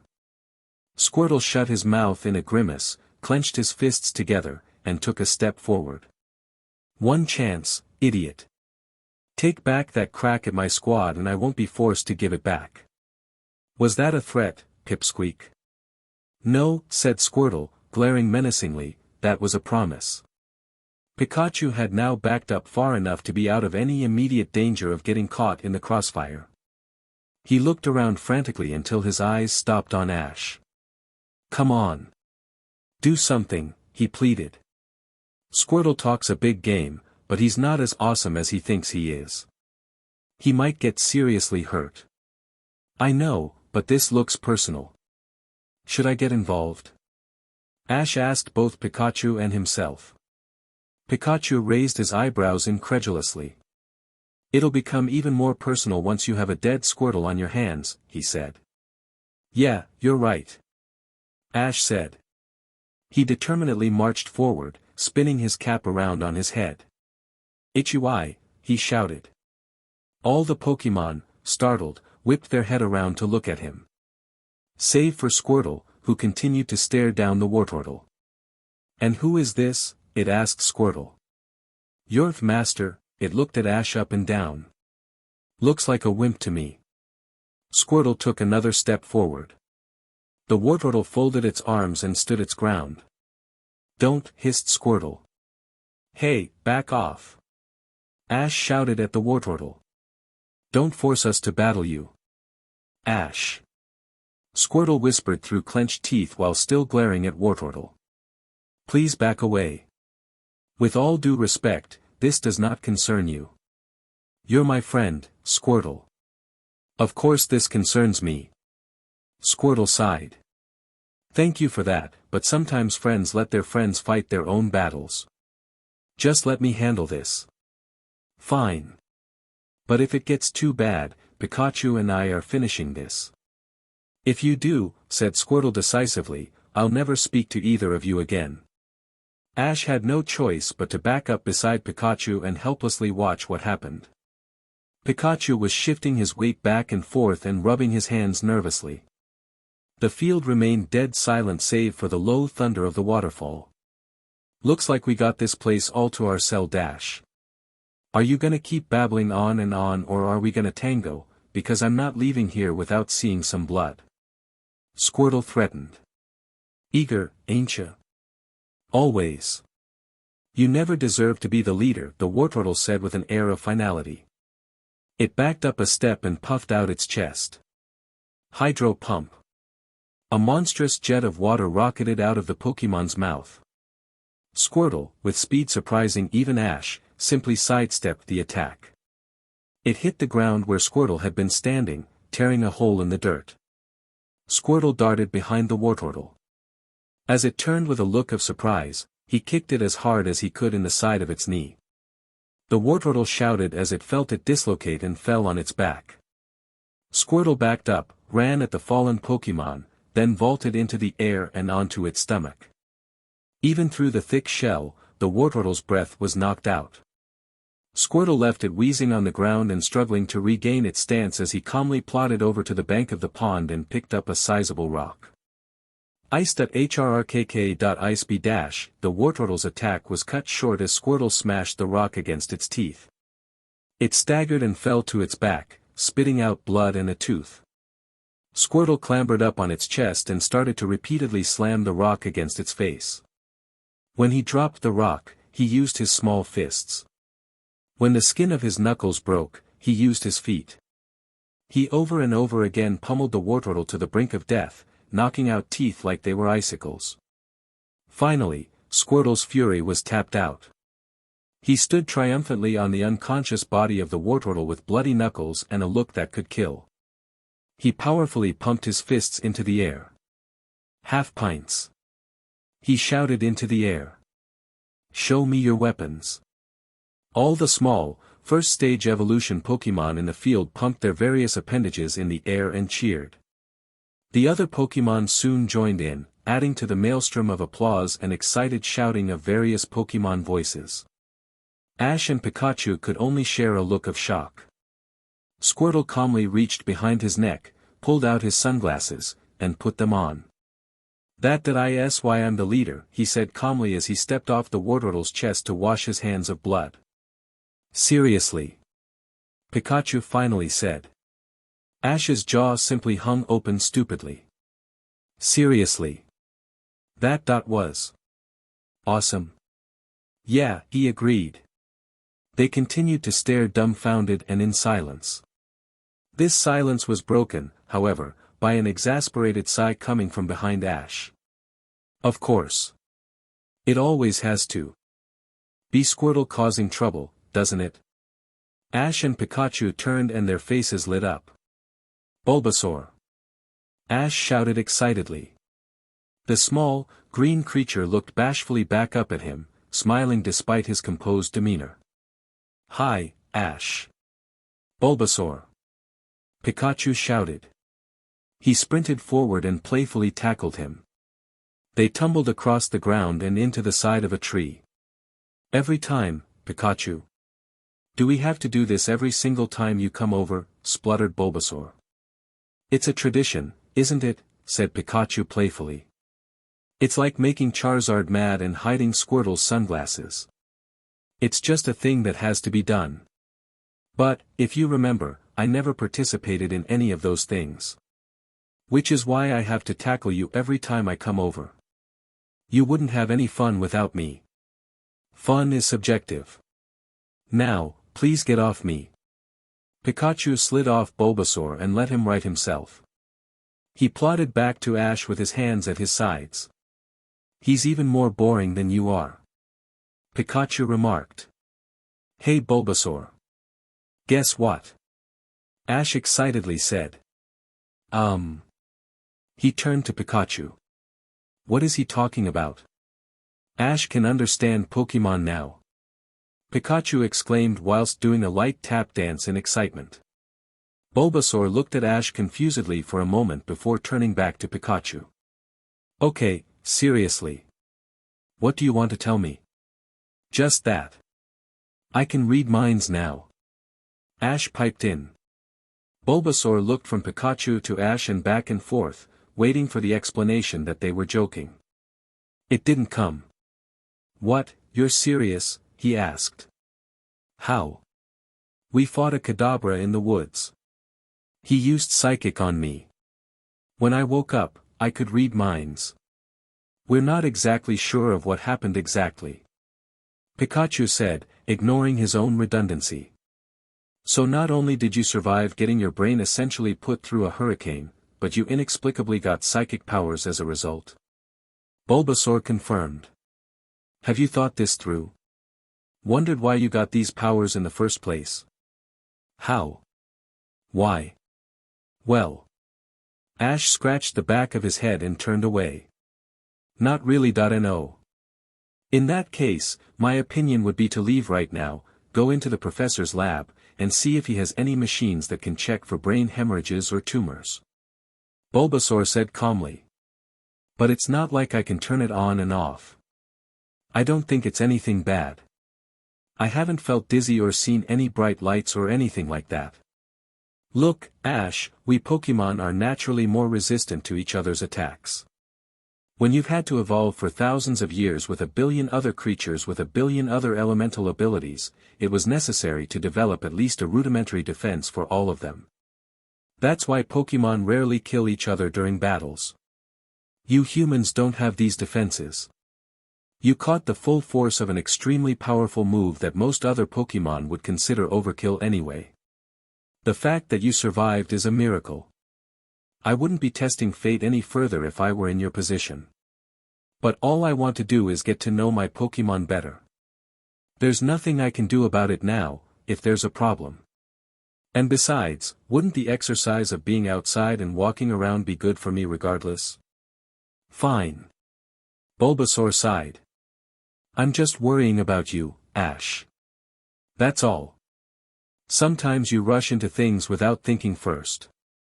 Anyway, now that we can finally communicate, I need your help with something. Sure thing.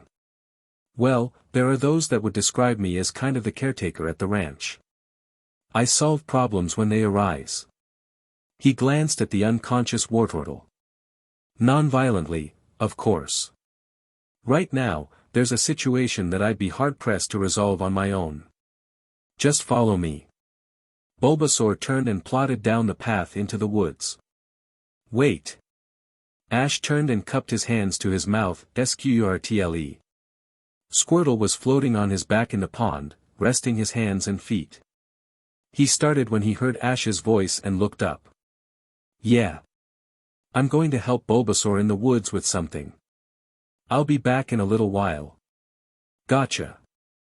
Squirtle lay back down on the water's surface and adjusted his sunglasses lazily.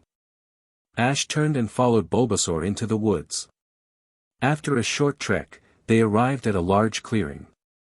Bulbasaur walked ahead of Ash and looked straight up into the sky, judging the position of the sun. If they're as punctual as they are stubborn, they should be here shortly. Who?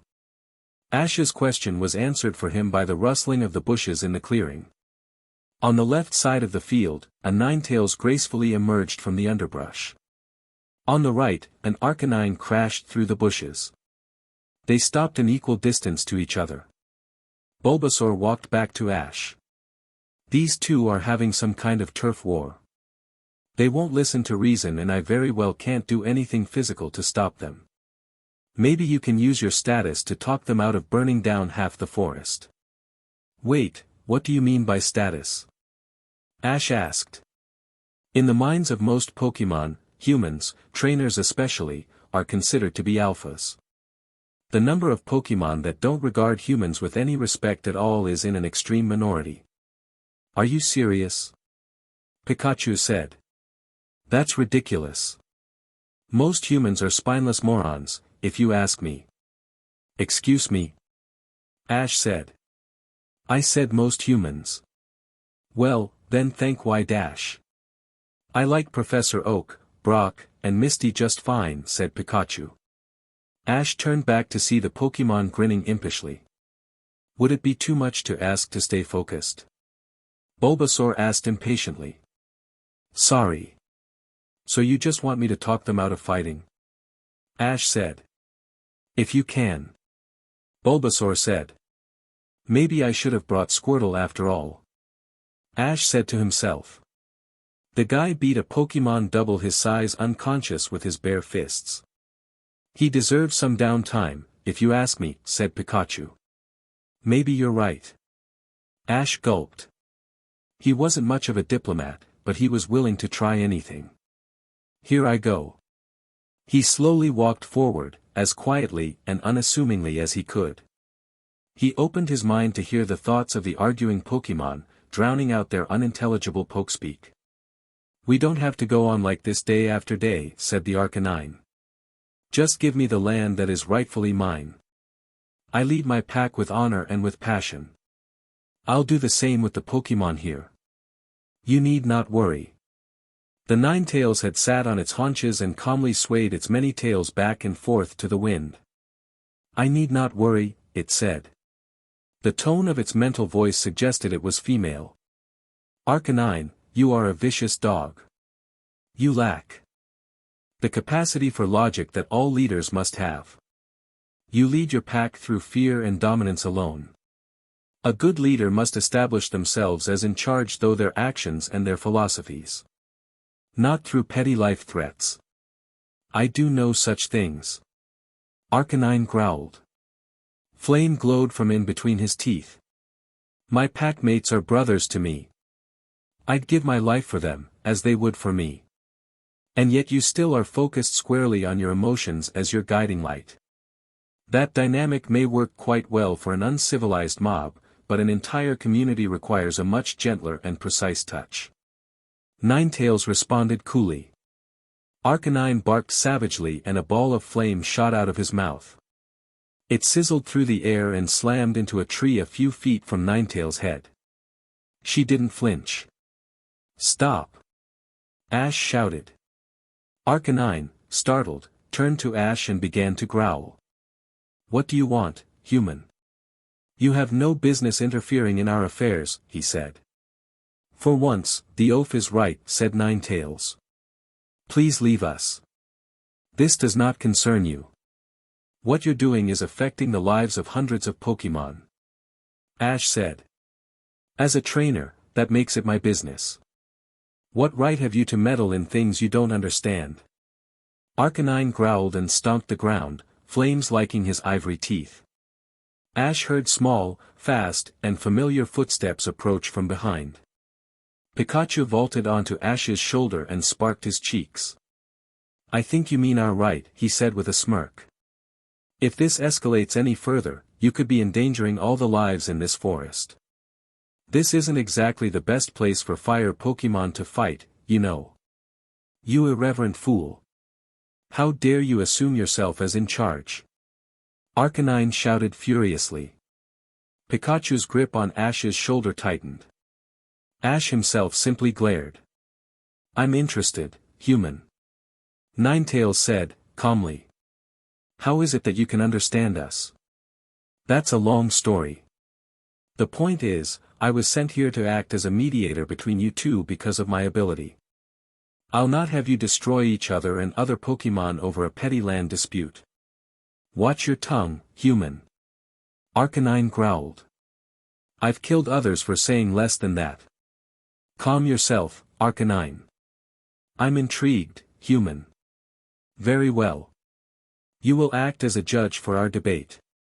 Ninetales said. Do you agree to this proposition? I do. And you, Arcanine? Do you agree to letting the human monitor? Arcanine continued to growl angrily. The only thing worse than an uppity human, he told himself, was a particularly domineering Ninetales. Fine, he finally said, seeing no way out. But if you are unfair in your decision, I'll tear you apart in an instant. If you do that, Ninetales said, I'll aid the Pikachu in killing you just as quickly. Arcanine angrily walked back to his spot across from Ninetales and sat down in a similar fashion. All right.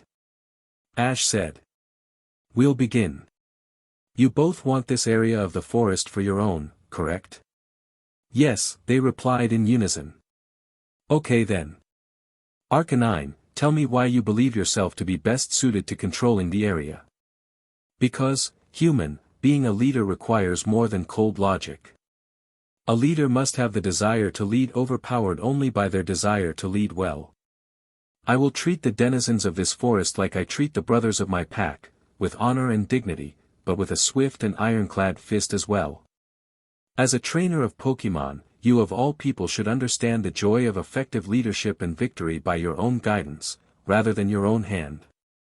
This is a trait that he turned to Ninetales, very noticeably lacks. She is cold and empty inside. She does not understand what others want or need. She only understands what would be best for a group.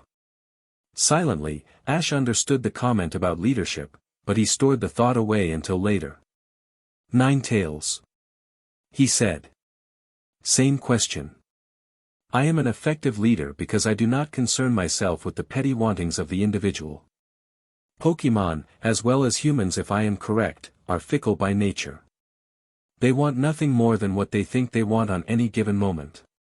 It takes one such as me, cold and empty inside, to divide these insignificant requests from those that are truly necessary. I am an effective leader because I focus on what is necessary for the community's continued survival, rather than its fleeting wants. Arcanine is too centralized on the emotions of those under his rule. They, despite his best wishes, will ultimately ask for more than he can give, as is their nature. They will revolt, as the masses are often wont to do, and will ultimately result in Arcanine leading himself to his own downfall. Thank you, Ninetales. And thank you, Arcanine. Ash said, as officially as he could. Pansy, said Pikachu. Ash ignored his joke this time. After hearing both your testimonies, it is obvious who should be leader. Both of you. They both jumped at this verdict. Never. I'll never side with such a clearly evil soul. Arcanine. Control yourself. Please elaborate, human. How did you come to this decision? Well, Arcanine believes you are a bad leader because you think too much about the logical aspect and not enough about the emotional. You believe Arcanine to be a bad leader because he focuses too much on the emotional and not the logical. Leading the forest on your own would ultimately result in both of your downfalls. Together, however, you complement each other's faults and strengths, making one very effective leader. Now your only challenge is to get past your own petty differences for the good of the many that you both claim to care about so much. The clearing was silent as everyone pondered Ash's words. Arcanine spoke first. You are right, human, he said. Separate, we are flawed, but together we are perfect. I agree to your verdict. You are much wiser than I expected you to be, human. I agree as well, said Ninetales. Thank you for helping us, human. You have shown us the errors of our ways. She gracefully bowed to Ash and walked into the middle of the clearing. Come, Arcanine. We'll discuss our leadership strategy. She walked off into the woods with Arcanine in tow. Man, that was pretty badass, said Pikachu. Thanks. Could you tell that I was nervous? Assuming I didn't already know you were a little wimp. Nah. No chance. Your secret is safe with me. He hopped off of Ash's shoulder and walked back to the path they had taken. I kinda wish there had been a fight though, he thought, more to himself than to Ash. Ash laughed as he walked forward. Ash, said Bulbasaur in an uncharacteristically small voice. Please wait for a minute. I want to talk to you about something. Okay. Sure. He turned. Hey Pikachu. Go check on Squirtle. Bulbasaur and I are gonna have a talk. Can do, shouted Pikachu as he ran down the path and out of sight. Ash turned to Bulbasaur. So what's up, he asked. Well, that I want to confess something.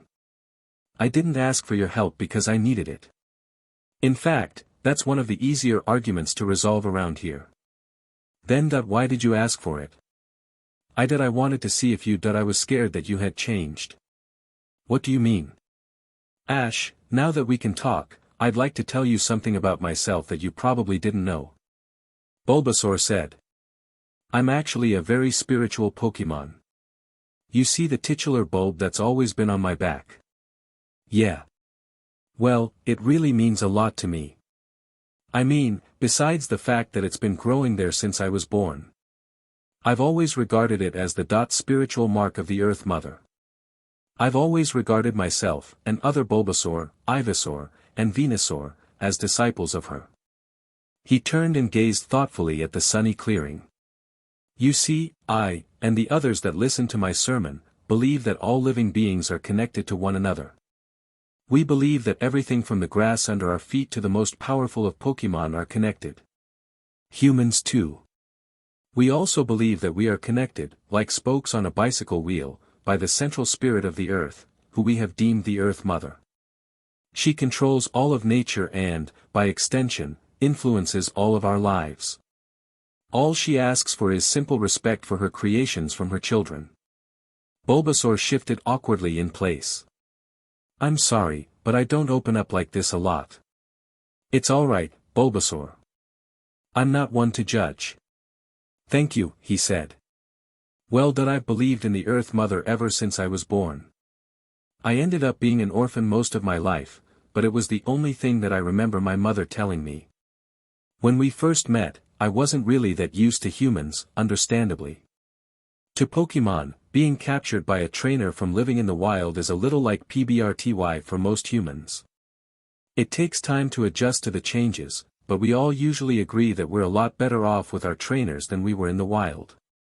Growing up with you, I always used you as a frame of reference for what I know of humans. You were always so considerate and thoughtful about nature on your own. I thought that maybe you followed the Earth Mother too, at first, until I realized that you were just naturally like that. I mean, Brock, Misty, and Tracy were too, but you were always the one I looked up to the most.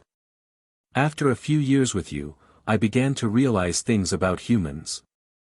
Since you were my model human, I always just assumed that other humans were just as respectful to the Earth Mother as you were. I slowly learned that this was not the case.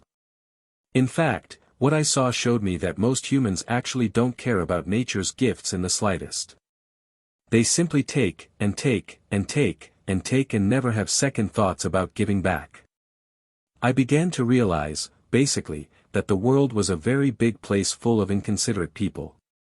That's the main reason I stopped traveling with you and the others. I loved you all like family. Hell, you are my family. But even being around you all couldn't distract me from the blasphemy against the Earth Mother I was always seeing around me. I couldn't shake the constant feelings of disgust and sadness. I had to come back here and stay on the ranch.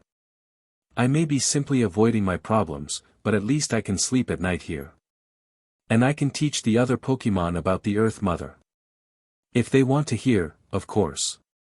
Bulbasaur turned back, his eyes welling up with tears. I guess what I'm trying to say is thank you, Ash. Thank you for being such a good person. Today, you showed me that you hadn't changed a single bit since we last saw each other and for showing me that there's always hope in a world that seems too dark to be lit again. One of the tears quivering on his eyelid fell to the ground. He raised a foreleg to wipe his eyes off. I'm sorry that I don't usually get so emotional. Just let me. Before he could finish his sentence, Ash sat on the ground and pulled Bulbasaur over to him. Bulbasaur turned toward Ash to accept the hug. You're welcome, Bulbasaur, said Ash, shedding a few of his own tears. Thank you for believing in me. You're welcome, said Bulbasaur, sniffing. And thank you for being the best friend I've ever had, Ash. The two emerged from the cover of the trees to find Pikachu and Squirtle talking. So what did he do? Pikachu asked. He basically refused to cooperate with the team dynamic. He was always really selfish when it came to heists.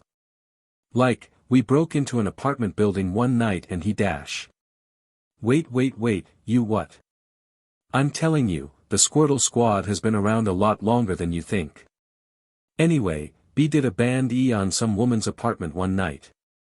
We weren't going to sack the place blind or anything. Just take enough to meet our weekly quota and little enough so that what was missing wouldn't be noticed for about a day or two. Squirtle explained. You're talking about this like it was a business. Hey, I wasn't exaggerating when I said I was good at this. Anyway, this woman lived like a queen. I told the squad to take only the usual stuff. Tall, stupid and ugly back there took it too far. He vandalized half the apartment, broke open the safe in the bedroom, and stuffed everything he could find in there in his shell. He made so much noise, the neighbors called the cops. We cheesed it, sure, but it was too close. Our locksmith got caught 20 feet from the sewers. Last we saw of him, he was being sent off to some ranch and we never heard from him again. This wasn't the first problem that Squirtle caused. We all voted him out that night. Sure, he was our bruiser, but we got along fine without him. He wasn't paying nearly what he was worth. How have I never heard of this before? Pikachu stammered. Because you never asked. Replied Squirtle, nonchalantly scratching his head. Pikachu continued to stare. Squirtle awkwardly shifted under his gaze and looked around for a way to change the subject. Hey! Bulbasaur, he shouted, finding one. Ash and Bulbasaur walked forward to meet the two Pokémon.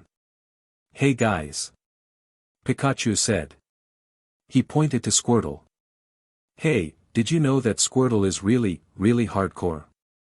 More like troublemaker, said Bulbasaur. Every Pokémon here is going to be in a frenzy about this for weeks.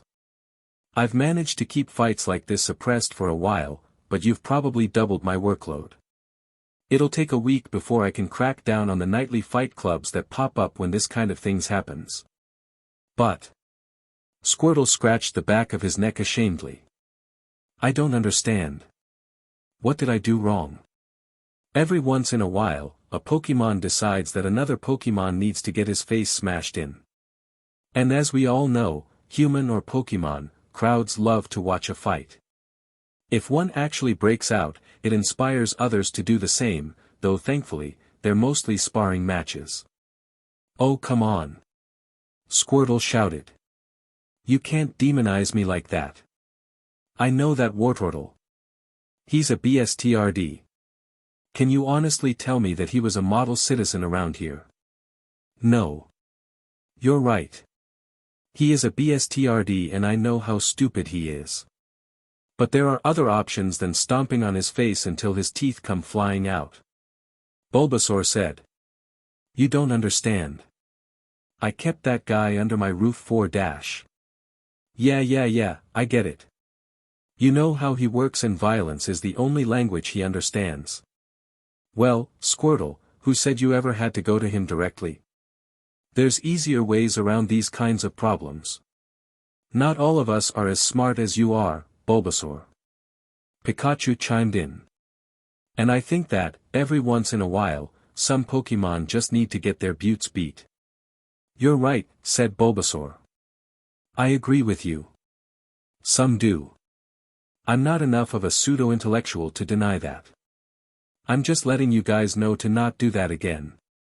Not here. Alright, smarty pants. I won't. Squirtle stepped forward and started to scratch the top of Bulbasaur's head. Stop it. Bulbasaur said. He shook Squirtle's hand off and backed away. Sneak attack. Pikachu shouted as he tackled Bulbasaur again. Ash laughed as his Pokémon wrestled. Wait. Everybody. Stop. Pikachu shouted, holding his arms out in front of him, palms facing up. We shouldn't be fighting like this. He said in mock melodrama. We need.to band together.to take down, he pointed at Ash. Rahheemme. The Pokémon paused, then smiled devilishly. Squirtle cracked his knuckles. Pikachu sparked his cheeks. Bulbasaur took a step forward. Ash, without even thinking, made an about-face and took off to the middle of the field. Attack! Pikachu shouted. The Pokémon sped off after him. Bulbasaur wrapped his vines around Ash's feet and stopped in his tracks. Ash fell screaming to the ground and felt himself being reeled in like a fish. He clawed at the ground, trying desperately to get away. Squirtle ran up and started spraying water all over his head while Pikachu jumped on his back and started to pull at his backpack. Ash thrashed under the stream of water, but Pikachu held on tight. Amid the chaos, the backpack slipped off of Ash's shoulders. I got it. Pikachu shouted. He ran off. Squirtle stopped his spray of water to follow him. Bulbasaur unwrapped his vines and left Ash lying in a puddle. Squirtle and Bulbasaur ran up to Pikachu, who was staring at the backpack. "What do we do with it?" he asked. They paused, thinking of what to do next. "Dump out his stuff and throw it around," Pikachu finally shouted. He fumbled with the zipper before stopping suddenly, his long ears twitching. He, Squirtle, and Bulbasaur looked up at the sky. Pikachu smirked. "Look who decided to show up. And late as usual." Squirtle added. "Oh no, you guys didn't." Bulbasaur said, tiredly. "I thought I was bad off having you two over here."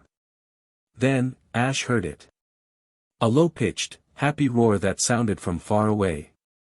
He stood up, dripping, to see an enormous shadow pass over the sun. All the surrounding Pokémon other than Pikachu, Squirtle, and Bulbasaur snapped their heads up at the shadow in mind-numbing fear. They all turned around and sped off into the woods and to the waterfall. Before he knew it, Charizard slammed down into the ground 10 feet in front of him.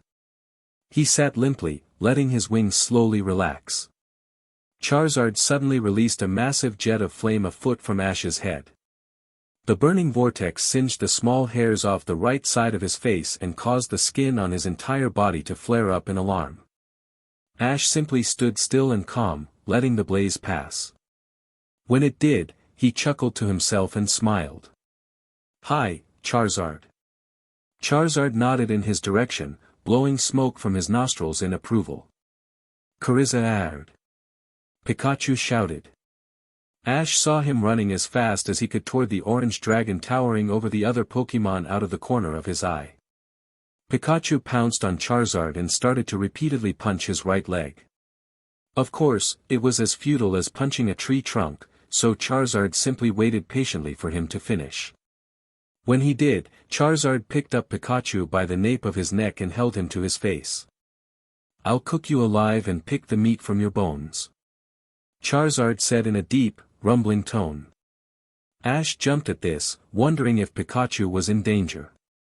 He wondered briefly if Liza had sent the wrong Charizard, but this was quickly discarded.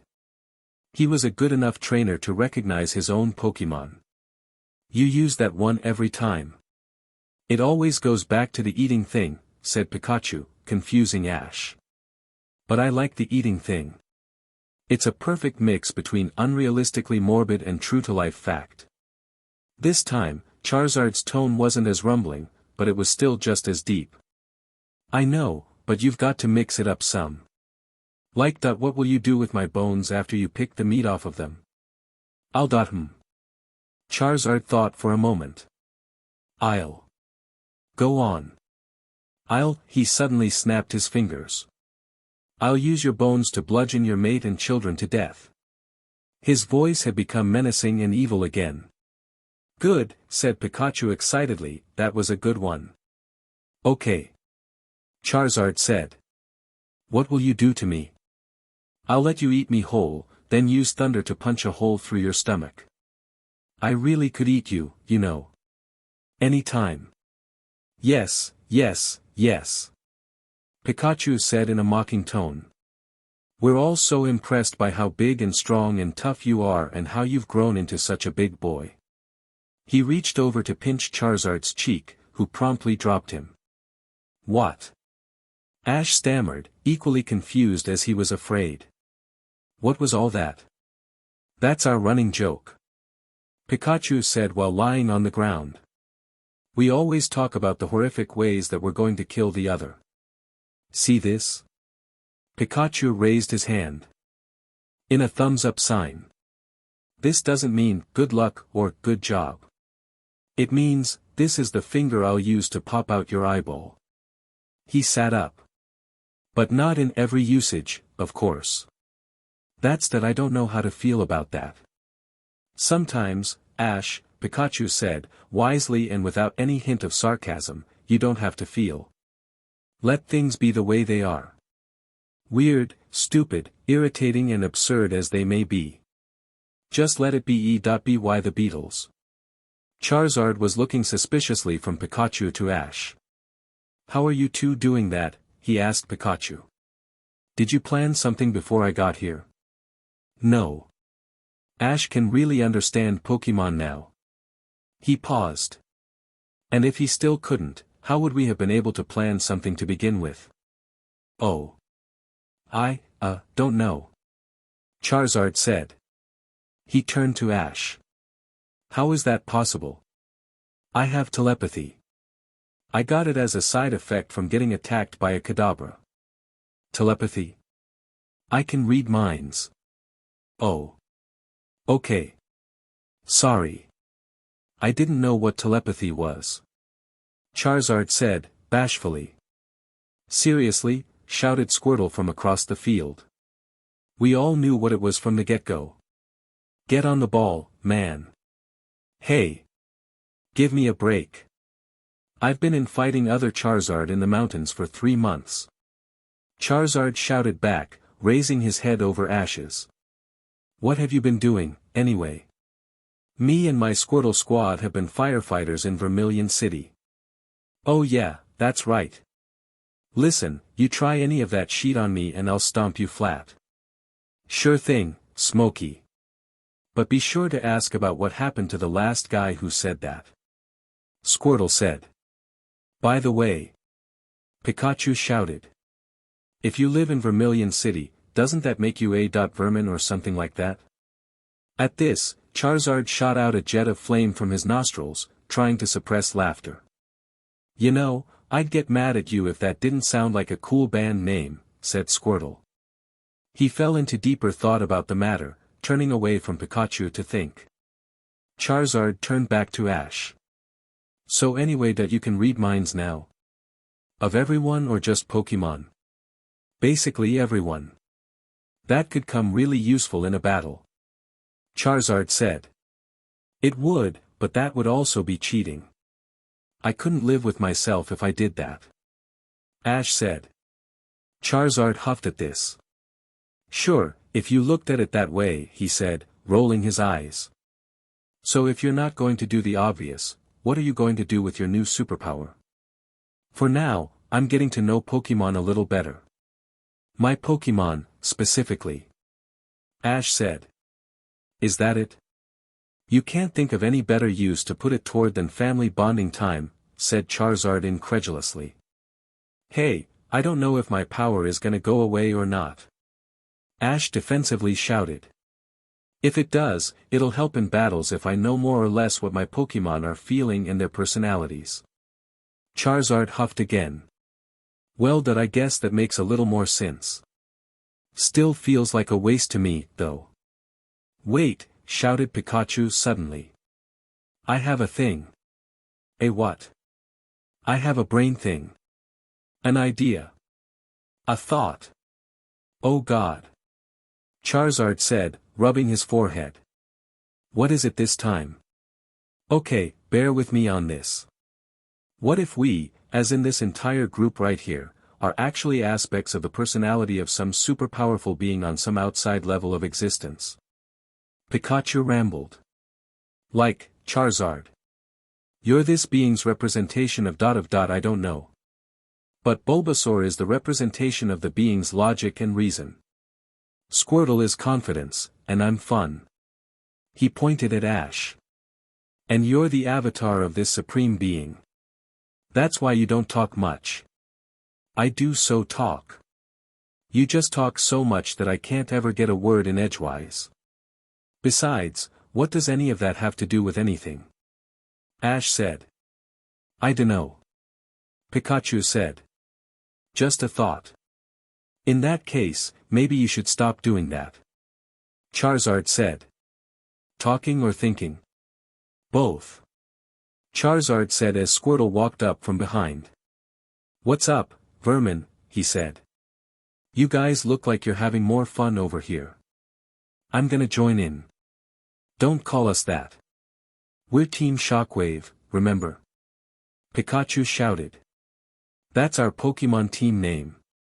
Vermin is our band name, remember? Squirtle said. And by the way, he said to everyone, I get credits for the name when we go platinum. Yeah. Whatever. Pikachu said, buffing his fingers on his chest. We all know who the frontman of this rock band is. That's cool. Just make sure you know who everyone's looking at once we start playing Eruption, said Squirtle. Okay, so you're lead guitar and I'm singer/frontman. Pikachu said. He pointed at Charizard. You're our drummer. Hell yeah. Charizard said. Just make sure they can take the punishment. Yeah. We get it. You're strong. Blah, blah, blah. Pikachu scoffed with a wave of his hand. He then pointed to Bulbasaur, who was walking up to the group. And Bulbasaur. You can be base. Wait. I'm not following. Bulbasaur said, confusedly. What are we doing? We're making a band. Pikachu said. Oh, alright. What does bass do? You see, Squirtle explained, the bass serves a key role in the band. His instrument serves to keep the beat of the song and, to accentuate, the PFFT. Squirtle burst into laughter. I'm sorry, man. I couldn't keep a straight face. The bass player stands in the back and makes everyone else sound better. Okay. Bulbasaur said. So I stay behind the scenes and make sure that you all don't make total buttes of yourselves. Yeah. I'm pretty sure I can manage that. This started a shared laugh throughout the entire group. So that's settled. I'm vocals, Squirtle's guitar, Charizard is drums, and Bulbasaur is bass. Pikachu looked at Ash. You can be team manager/keyboard. You get 10% of the profit that you immediately have to spend getting us out of jail after we totally demolished the hotel room. For those about to rock. Squirtle shouted. He shoved Pikachu on the ground as hard as he could and pumped his hands in the air, his fingers curled around metal horns. We salute you. Pikachu raised himself up, then charged Squirtle. They started to roughly shove each other and wrestle on the ground, gravitating back toward the trees. So. Ash said. That happened. He turned to Charizard. So how has your training been going? Not so great. I'm definitely getting stronger, but I'm getting the snot beat out of me 3 times a day. I'm putting up a fight, but you know how it is. He shrugged. I've still got a long way to go. Charizard lowered his eyebrows. But I know you didn't call me all the way over here to make small talk, Ash. Don't BS me. What is it that you really want? I called you because I wanted you to answer a question that's been bugging me for the past 3 years. Ash said, seriously. Why didn't you listen to me after you evolved into Charmeleon?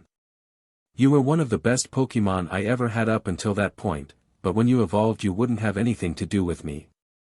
I mean, it's kept me up at night wondering whether it was me or you or whatever. All I want to know is why. Charizard sighed and looked away, examining his feelings to see what he should do next. He looked back at Ash. Alright. Before I say anything, I want you to know something. I don't open up like this. Ever. Not even to Charla. The only reason I'm doing it now is because I owe it to you after treating you like dirt for so long, Ash. He turned to Bulbasaur. No offense, Green Thumb, but you need to get out of here for now. No, that's okay. You can just think, Charizard, and I'll hear it. You don't have to say anything out loud. That's okay, Ash. Bulbasaur said. I understand when someone needs a private moment. I'll just be over here. He turned and started to walk toward Squirtle and Pikachu, who were still fighting. Hey! Tell the other 2 not to come over here either. Charizard added. Roger, said Bulbasaur without turning around. Ash turned back to Charizard. Alright. He said. You've got me alone. The guys aren't going to butt in and every other Pokémon in a 30-foot radius is too scared of you to come any closer. We're alone. Now, tell me. Why were you such a JRK to me? Charizard sighed again. He looked down, working up the courage to say something. He shuffled his wings nervously and twitched his tail back and forth. It's because that when I evolved into Charmeleon, I was always so that I was. He shifted his weight and started tapping his fingers together. Scared, he finally said in a small, pathetic voice. Scared? Of what? Of me? No, no. Not really. Charizard breathed in deep to calm himself down. I was the first of your Pokémon to evolve. Well, okay, not the first in all, but the first and only of the other guys. He waved his arm over at the other Pokémon, who had finally stopped wrestling and were lying, panting, on the ground. Pikachu, Bulbasaur, and Squirtle were and still are some of my best friends in the world. I was scared that evolving would put us at odds, you know. These guys are my best friends and I thought I was gonna lose them because of you. He poked Ash sharply in the chest. I blamed you for what had happened to me. I mean that I wanted to get stronger, yeah, but I didn't want to so badly that my friends wouldn't accept me anymore. I was alone for so long as a Charmander that I wasn't about to lose the only companionship I had. The only things that made me feel alive. You know when you found me? Out in the rain when I almost died? Yeah. I was. Charizard nonchalantly scratched his eye, trying to hide the tear as best he could. I was trying to kill myself. I didn't want to be alone anymore. There weren't any other Pokémon around that I could relate to. Most of the Pokémon around there were bug and grass, so they were all scared of me. I lit forest fires when I wasn't paying attention, I burned down some old couple's tool shed, and I accidentally killed a caterpie. I tried to save it, but there was a thunderstorm and I couldn't go too far out from under the trees. I felt so guilty afterwards. I didn't think there was any use for me in the world aside from destruction and death. The next time it rained, I sat out on the road and waited for my flame to go out, praying for forgiveness to whoever would listen. Before my tail went out, I chickened out. I couldn't do it. I scrambled back to the trees, but I was too weak to get more than a few feet. I grabbed the nearest plant that I could to try and shield it from the rain. I thought that was it for me. A destructive existence going out with a whimper, not a bang. That's when you came along. Part of me wanted to thank you and part of you wanted to strangle you for taking control out of my hands. I was too weak to do either of them. I didn't know anything about humans or Pokémon trainers at the time, so I never considered joining up with one an option. As soon as I was better, Pikachu was nicer to me than anyone I had ever known. I was surprised that I was being treated like an equal and not as a roaming, burning menace. Then there was Bulbasaur, who really caught me off guard.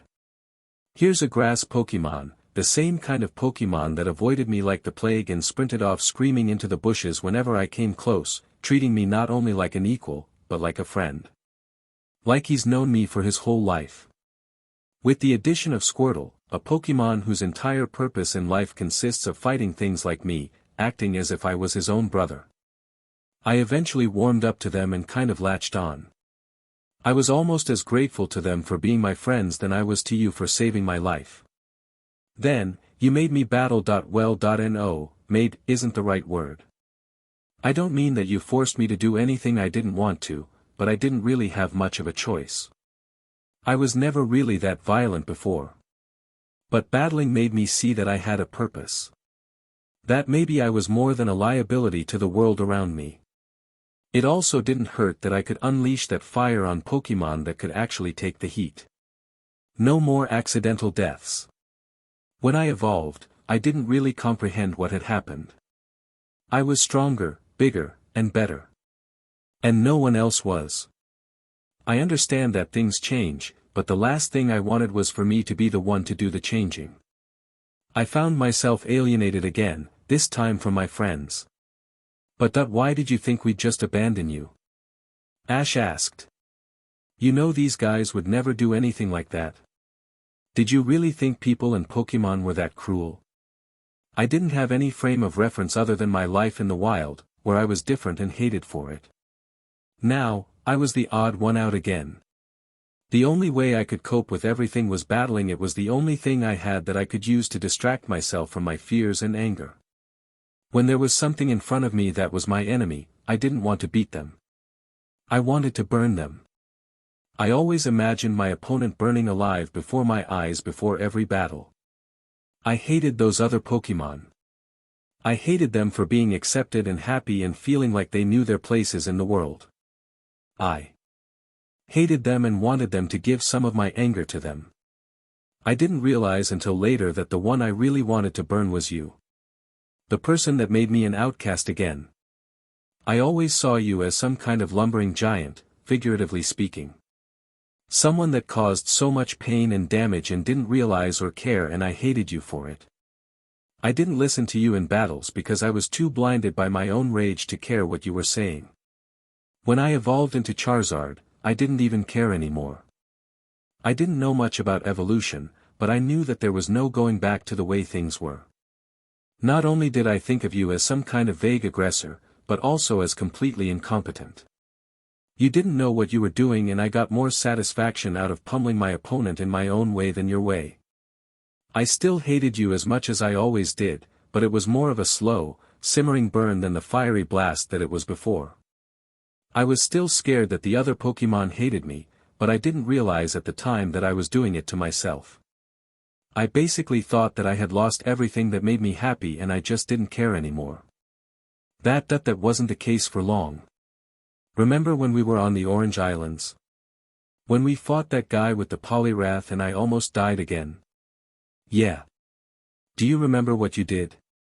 Yeah. You got frozen in a block of ice and Misty, Tracy, and I stayed up all night making sure you didn't freeze to death. No. That's not how it happened. Misty and Tracy didn't stay up all night helping me. You did. Charizard said. At about 5 o'clock in the morning, you passed out. I woke up and saw that you had saved my life again. I realized then that maybe I had alienated the other Pokémon by acting the way I did. Tracy, Brock, and Misty were scared of me because of how much of a loose cannon I was. Everything had come full circle, but this time I was used to it and didn't care. The only difference was well, you stayed up all night to help me get stronger. To get better. You cared about me like I thought no one did, even after I had become bitter and selfish. I realized that you didn't care about my destructiveness. You didn't care about the burning of my fire. You cared about the life in that fire. I had thought that it was my purpose in life to destroy and decimate everything in my path, like the roaming forest fire the other Pokémon thought I was in my youth. You helped me realize that my purpose isn't death, it's life. Fire can destroy, but it has a dual nature. Fire also is life incarnate. It's living energy. Without fire, there would be no energy, and without energy, there would be no life. Charizard began to cheer up. He stood up proudly and raised his wings. My purpose in life is to be the kind of fire that preserves existence. My purpose is to be the personification of life itself. That's why I stayed at the Charizard Valley. I wanted to get stronger to show both myself and the world that life is something you can make. That fire is not destruction but passion. And it is beautiful. Charizard tilted his head and roared as loud as he could, launching another jet of flame into the air. It lit the entire field in a blinding brilliance of light, even on a sunny day of cloudless sky. Charizard stopped the flame and watched it dissipate into the air, weeping at the glory he had made. He walked back over to Ash. Ash, that I have you to thank for giving me a new purpose in life. You showed me that the world is a place where fire can easily evaporate the rain that occasionally falls. He snatched Ash off his feet and gave him a bone-crushing hug. You're HRRK. Welcome, Char.I.Zard. He patted his happily crying Pokémon on the back. You're my best friend. Charizard said. You're all my best friends. He squeezed even harder. You're my best friend too, Charizard. Ash spat. But I won't be for long if you strangle me to death. I don't care. Charizard said, still hugging. I don't care. After what felt like hours, he dropped Ash. Ash fell to his feet, staggered backwards, and collapsed on the ground, gasping for air. "By the way," Charizard said, "I know how much you like to ride on my back when I fly, so I'm gonna give you that option any time. Just make sure there aren't that many other Pokémon around. Especially Squirtle. He'd never let me live that down." "Okay, Charizard." Ash croaked. "I'll take you up on that when I'm not coughing up a lung." Ash opened his eyes 10 minutes later to the sight of Pikachu standing over him. "You okay?" he asked. "Yeah. I'll be fine. Need me to shock you? Restart your heart?" "No, that's fine." Pikachu's cheeks sparked. "I'm gonna do it anyway." Ash scrambled quickly to his feet. He looked around. Charizard had left him recovering on the ground and was conversing with Squirtle and Bulbasaur. He watched the discussion heat up between Squirtle and Charizard. Once it reached its climax, Charizard promptly picked up the little turtle by the back of his shell and threw him like a rock into the bushes, nonchalantly continuing the conversation with Bulbasaur. "Hey guys," Ash said, walking toward them. "Hey Ash." "Hey man, sorry about the hug thing. We were having a moment and I guess I just underestimated my own STR. Charizard was interrupted by Squirtle crashing violently through the underbrush. He charged Charizard, who dropped into a ready stance with his right foot bracing his left in response. Squirtle stopped before slamming into him and dropped into his own stance. They stared each other down, Squirtle making little hops in place while Charizard simply stood still, waiting for the other to make a move first. Eventually, Squirtle charged. He tried to tackle Charizard in the stomach, but Charizard stepped to the side and let the attack pass. Squirtle rolled over the ground without slowing down, coming to a stop on his feet facing the other way. He sprinted off with Charizard in hot pursuit. "Does this happen a lot?" Ash asked. "You have no idea," Bulbasaur said exasperatedly. Ash sensed Pikachu moving near his leg. He looked down and saw his Pokémon staring at the fight in the middle of the field. Without reading his mind, Ash anticipated what would happen. He quickly stooped down and grabbed Pikachu by the tail just as he had started to run off and join them. Pikachu tripped over his own feet and fell to the ground, struggling and kicking in futility before eventually going limp in disappointment that suddenly transitioned into a sudden lack of interest. He stood and brushed himself off. "Sorry," he said. They stood in comfortable silence, watching Squirtle and Charizard wrestle. Ash took note that Squirtle was actually doing considerably well considering the size difference. He mostly used his thick shell to block the sharp jabs from Charizard's claws and used his size and speed to his advantage. This eventually amounted to nothing when Charizard, timing it just right, managed to connect a kick and punted Squirtle like a football 20 feet across the ground. Pikachu, without missing a beat, raised both his arms in the air. "It's good," he shouted. "Hey! Squirtle! Charizard! Cut that out and come over here!" Ash shouted. Charizard lumbered over, meeting Squirtle halfway as he was getting up off the ground. He defiantly shot a jet of water inches from Charizard's face. Charizard stopped and pointed menacingly in Squirtle's face, glaring seriously. Squirtle stared right back, a smug grin on his face. "Sorry about that," Charizard said. "Got caught up in teaching a lesson." "In what?" Squirtle responded. "How you almost got your butt handed to you by a first evolution turtle. If Ash hadn't called it off, I would have stomped you into the dirt and played kickball with you head." "Okay. We get it," Pikachu shouted. "Oh. Look at me. I'm the big, third-tier fire dragon.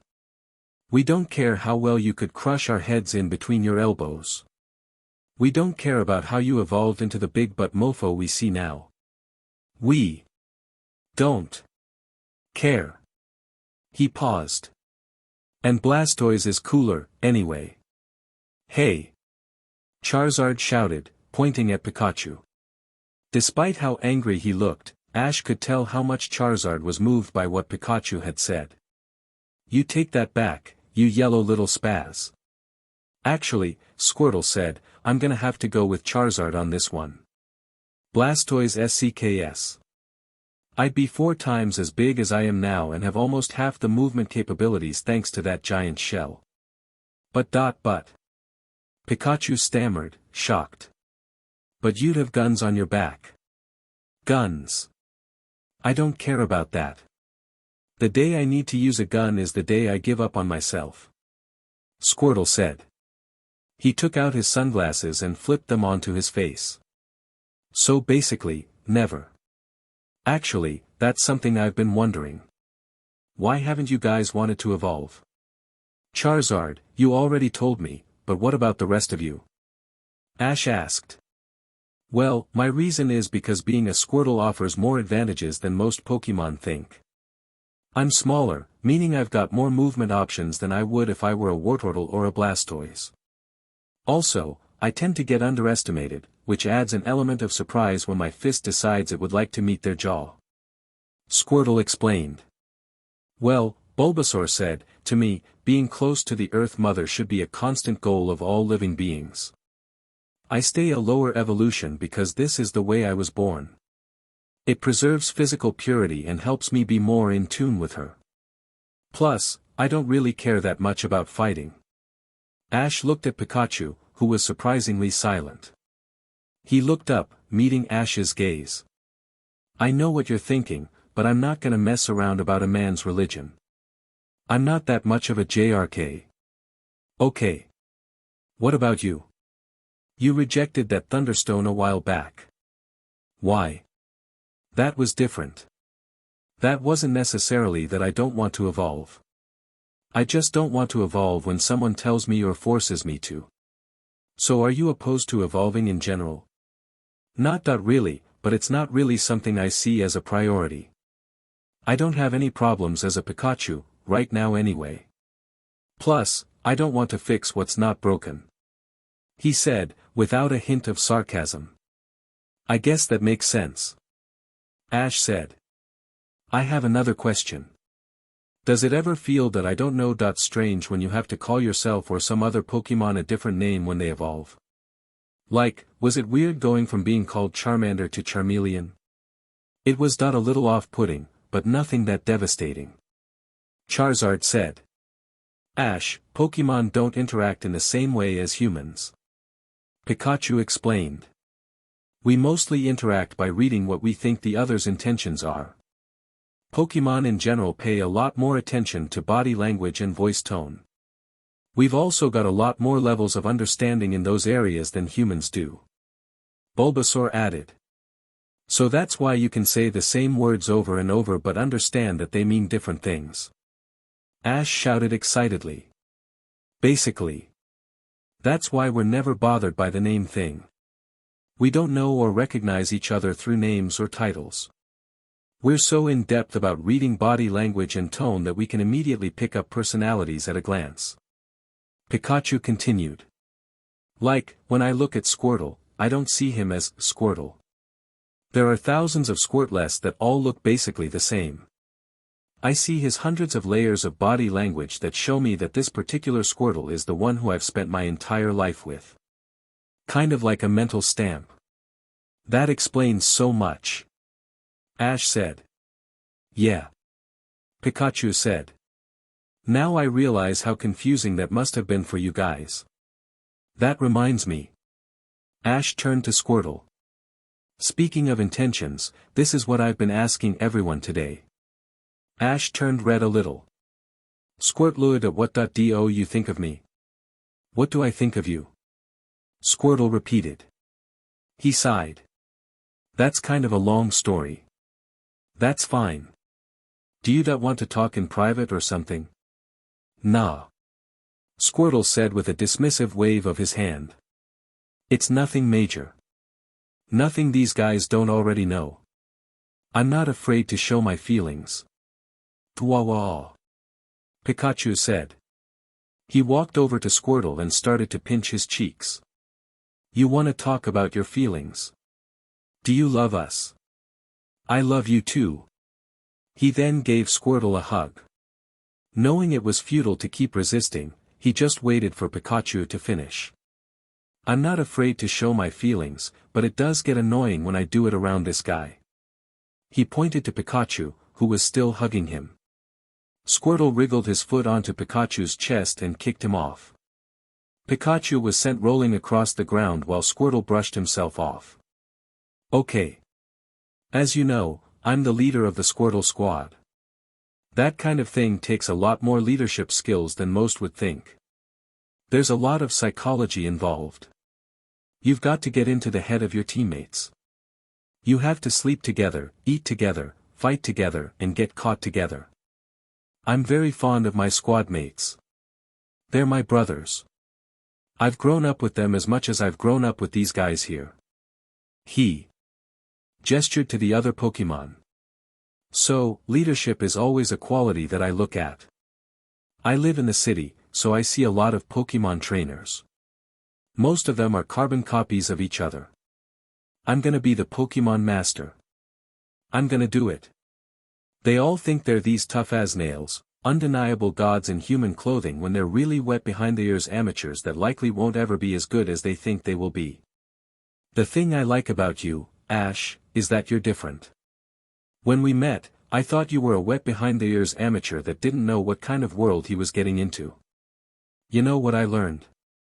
That you were a wet behind the ears amateur, but you're the only trainer I saw pass though that had any potential. To be honest, you impressed me, and anyone who knows me knows I'm not an easy Pokémon to impress. I saw how much potential you had. I wanted to go with you. Not because I wanted to help you. You didn't need me. You could have just as easily have helped yourself. I wanted to see how far you would go. I wanted to see if you could live up to any of the greatness I saw the possibility for. Wow. Ash said, shocked by the compliment. From what he knew of the Pokémon, and he knew a great deal, he knew that a compliment like that only comes once in a lifetime. Thanks. So did I live up to your expectations? Squirtle paused, then sighed. No. He said. He paused again, then beamed. But you're getting well on your way. Here. Squirtle walked over to Ash. You know me just as well as all the other guys now, so you know how big a deal this is. Squirtle took off his sunglasses and handed them to Ash. You may not have reached your full potential yet, but you're gonna need these when you do. Squirtle then held out his hand. There. I think, today, you've gotten to know me pretty well. Ash beamed and took Squirtle's hand and shook it. Squirtle suddenly took hold of Ash's finger and twisted his arm up to his shoulder. He jumped over and around Ash and onto the back of his knee. He dropped to his knees as Squirtle let go of his arm, vaulted to the back of his head, and sent Ash's face crashing into ground. The other Pokémon could only stare in shock. Sorry, man. Squirtle said as he jumped off Ash's back. That's initiation for ya. Ash stood up with his nose bleeding profusely. He started to laugh. He laughed harder than he did all day long. He fell onto his back, clutching his sides and laughing hysterically. Welcome to the Squirtle squad. Squirtle said, grinning. Ash sat up, aching. Today, he had been hugged by an enormous dragon so hard his eyes nearly shot out of his head, was tag-teamed by a plant lizard and a 10,000-volt mouse, all while being doused by a blue turtle with a Napoleon complex and fists to back it up, had been slammed into the dirt by said turtle as a sign of friendship, and had been mind-violated by a spoon-wielding psychic to the point of gaining superpowers. Despite a creeping knowledge of how painful tomorrow morning was going to be, Ash came to the conclusion that this was one of the best days of his entire life. You look like crap. Pikachu said, bluntly. He had proven today that he could read Ash's mind almost as well as Ash could read his. Ha ha ha. You're hilarious. Hey, Pikachu said, his cheek sparking again, I still say you're overdue for a good shock. Do it, and I'll stuff you in a pokeball myself, said Ash, who groaned as he stood, back cracking loudly. Don't joke about that. Pikachu shouted, angrily. I'll let that one slide for now, but in the future, do not joke about that kind of sheet. He's right, for once. Squirtle said. I made a joke about it one time. I never did again after that. What did he do? Ash asked. Squirtle looked over his left shoulder, turned his back to Ash and pointed to a chipped spot in the middle of his shell, as if a chunk had been torn out. That. Squirtle said.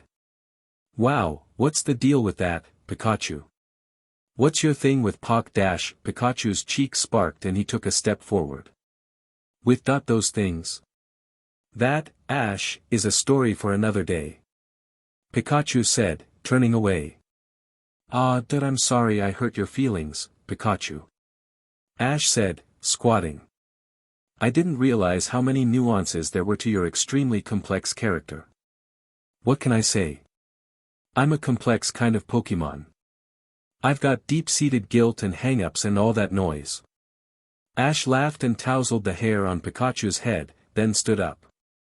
His Pokémon turned around and stared incredulously at the hand he used to pet him with. Pikachu pointed at it. I wouldn't touch anything with that hand for a while if I were you. He said nervously. Why? Well, with a combination of my adrenaline being spiked off the DMN charts from that hilarious little threat you made about the Pokeball and you rubbing my fur in the way you did, I'd estimate that you're carrying about 5,000 volts of electricity in your right hand. Pikachu said, nonchalantly. Seriously? Ash stared at his hand and realized that it was tingling. Yep. Watch this. Pikachu went over to Ash's left, near the hanging zipper of his jacket. He rubbed his tiny hands on his chest, then touched the zipper. A flash of light blinded every living thing within 10 feet and was followed by a deafening crack of sparking electricity. What do I do? Ash panicked. I'll douse it for you. Squirtle said. No. Ash and Pikachu shouted in unison. Geez, it was a joke. Squirtle defended. Here. Take my hand. Pikachu held out his paw. No way. You're just gonna shock me. You're gonna get shocked if you don't. Now grab my DMN hand. Pikachu said, firmly. Ash hesitated, then clutched his hand. All the hair on Pikachu's body suddenly stood on end, then fell back to normal. There, he said, letting go of Ash's hand. Now the circuit, he tapped his foot on the ground, has been grounded. Wow, that was close. Sorry, I guess I must be more socially awkward than I thought. Ash said, embarrassed. You're not awkward, just stupid. Squirtle said. There's no social cage you can trap yourself in that couldn't have been avoided by some common sense. Yes, Bulbasaur piped up, words dripping in sarcasm. Let's all listen while Squirtle tells us about common sense. Tell me, do you lose your temper and go into a blind, violent rage before, or after you've decided that they have too many teeth in someone's head? Ash, Charizard, and Pikachu laughed. I never go into a blind rage. Maybe I go into an butt-kicking frenzy of overblown proportions, but it's never blind. Besides, isn't the violent stuff more my MO? Charizard said. I always thought that yours was getting your head kicked in by a girl. Pikachu mocked. Say what you want, but I'm not ashamed to admit that Charla could tear me in half any time she wanted. I heard that she nearly did the first time you met. Bulbasaur said. Yeah. That was hilarious. Pikachu said, bursting into laughter. You should have seen it. It was right after he tried a sneak attack on one of the Charizards there and Pikachu was doubled over with laughter. It kicked him in the stomach and knocked him flat on his tail. Pikachu fell over in giggles while everyone else laughed. Okay, you can cut that out now. Charizard said timidly. And then right after that, he wanted to fight Charla. So she grabbed him by the arm and threw him down a flight of steps and into the ocean. Pikachu managed to say through his choking laughter. Ash, Squirtle, and Bulbasaur were clutching their sides as well. Charizard was the only one not chuckling and looked visibly irritated.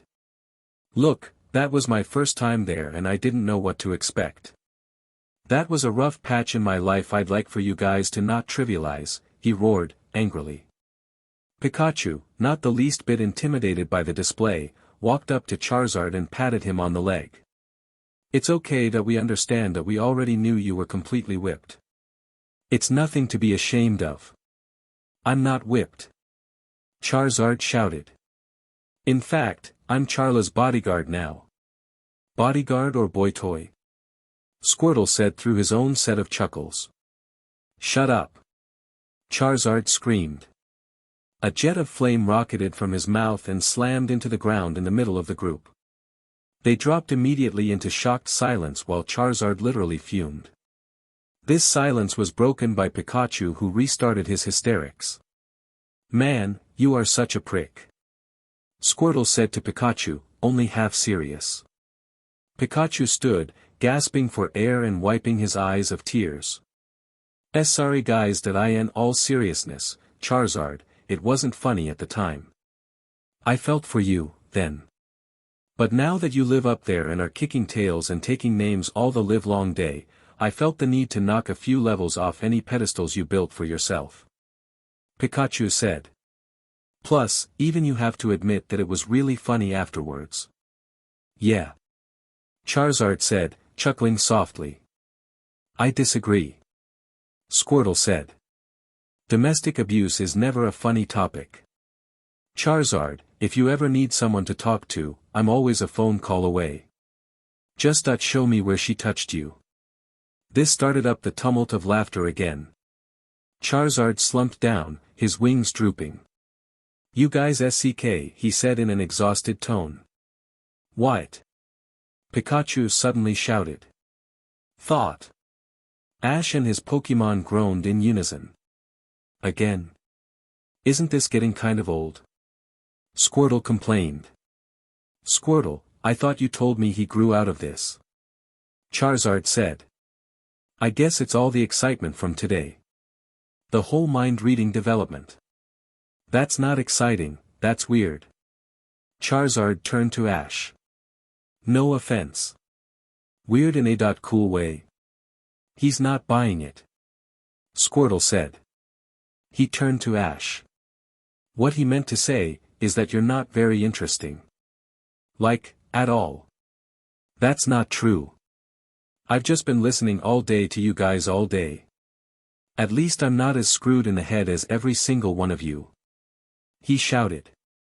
Excuse me? Bulbasaur said, raising one eyebrow. Sorry. Almost every single one of you. Hey, that kind of insubordination gets you shanked in my gang.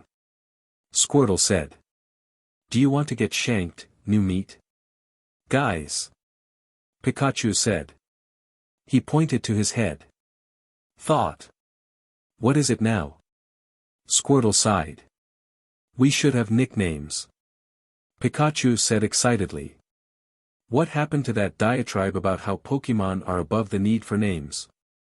Bulbasaur asked. I didn't say that nicknames were necessary.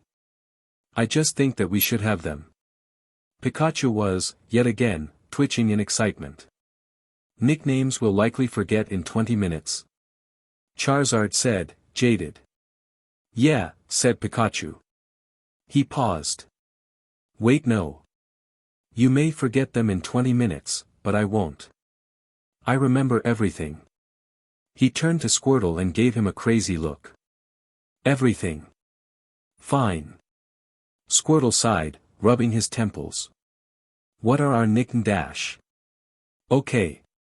Squirtle, you can be Shellshock. Bulbasaur, you can be Black Ops. Charizard, you're Fireball. Are you serious? Charizard said. That's the stupidest thing I've ever heard. Mine doesn't even make sense. Bulbasaur said. But it's so cool. Pikachu shouted. Actually, that I like Shellshock. Squirtle admitted. I guess you had at least one good idea in you, Sparky. Throughout the Pokémon's argument, Ash had remained silent, finally alone with his thoughts.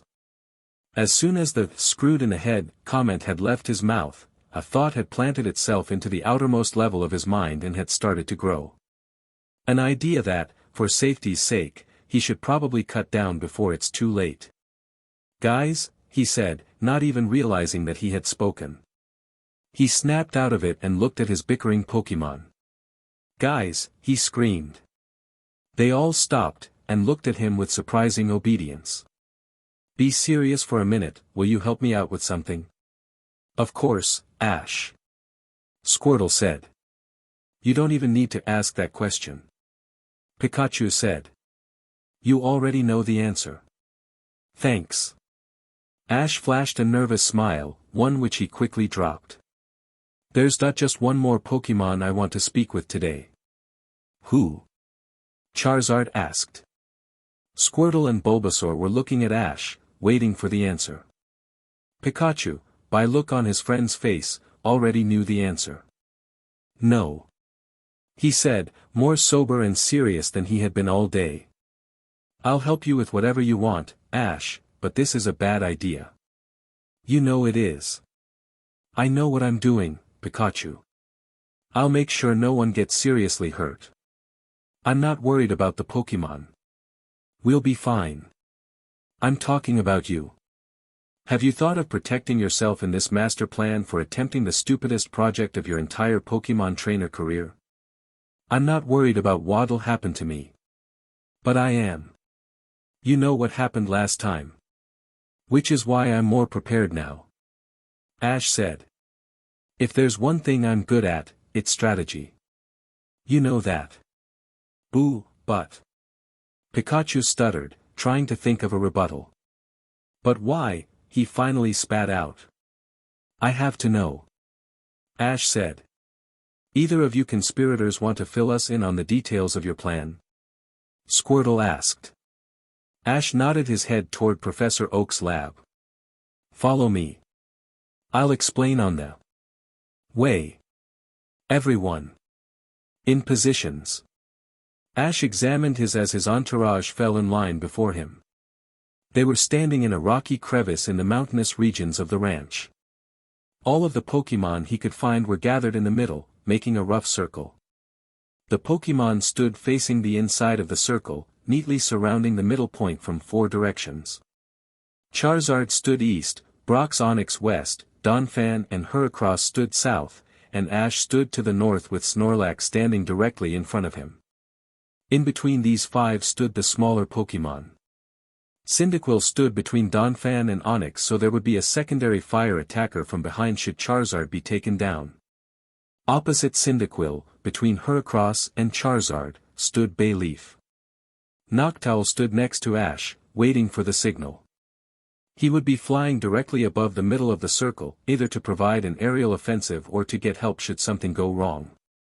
Pikachu stood to Ash's left in between Snorlax and Onix.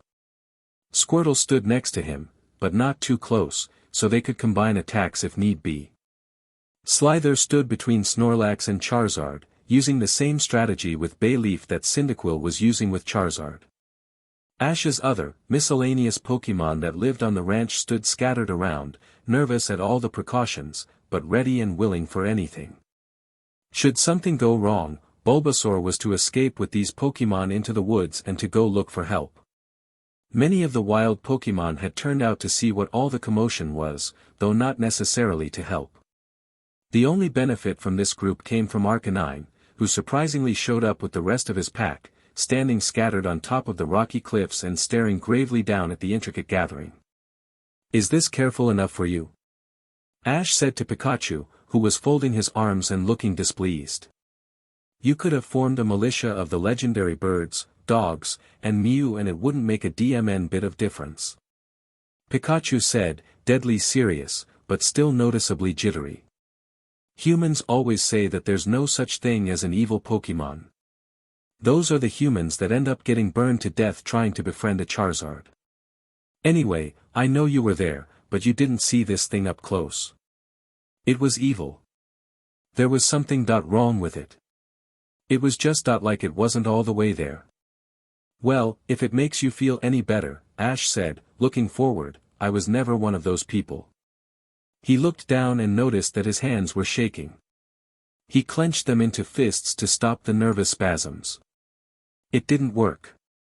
"Listen, Snorlax," Ash said, his voice breaking ever so slightly, "I've just got to let you know that I may end up being the primary target today.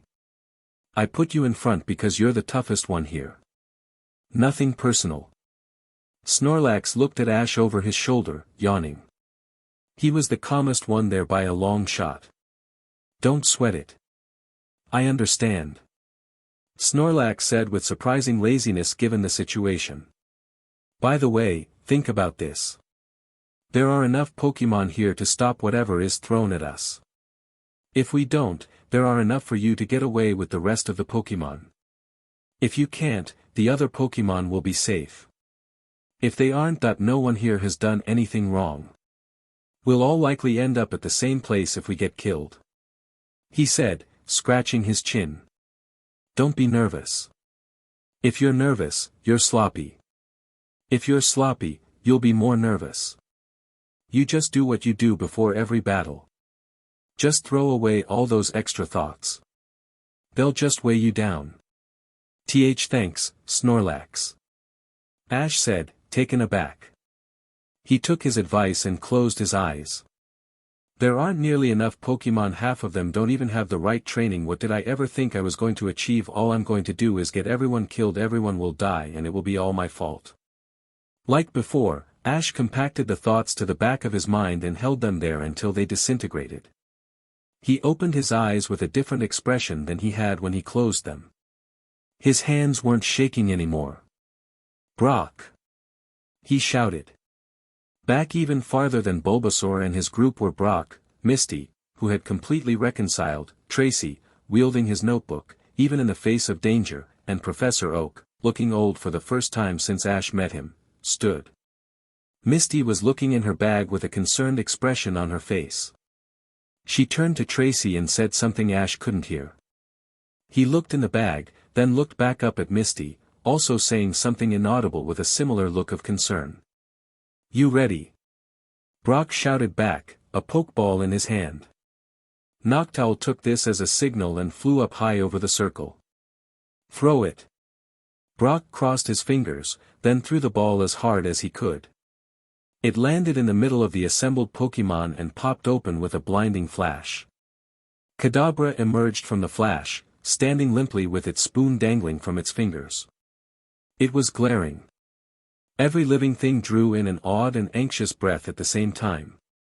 The few wild Pokémon who recognized the danger immediately bolted upon seeing what had emerged from the Pokeball. "Kadabra!" Ash shouted powerfully. "I want to talk to you. As you can see, you're surrounded. So don't try anything funny." The Kadabra peered at Ash between Snorlax's massive arms. "Understood," it said in a deep, frighteningly dignified voice.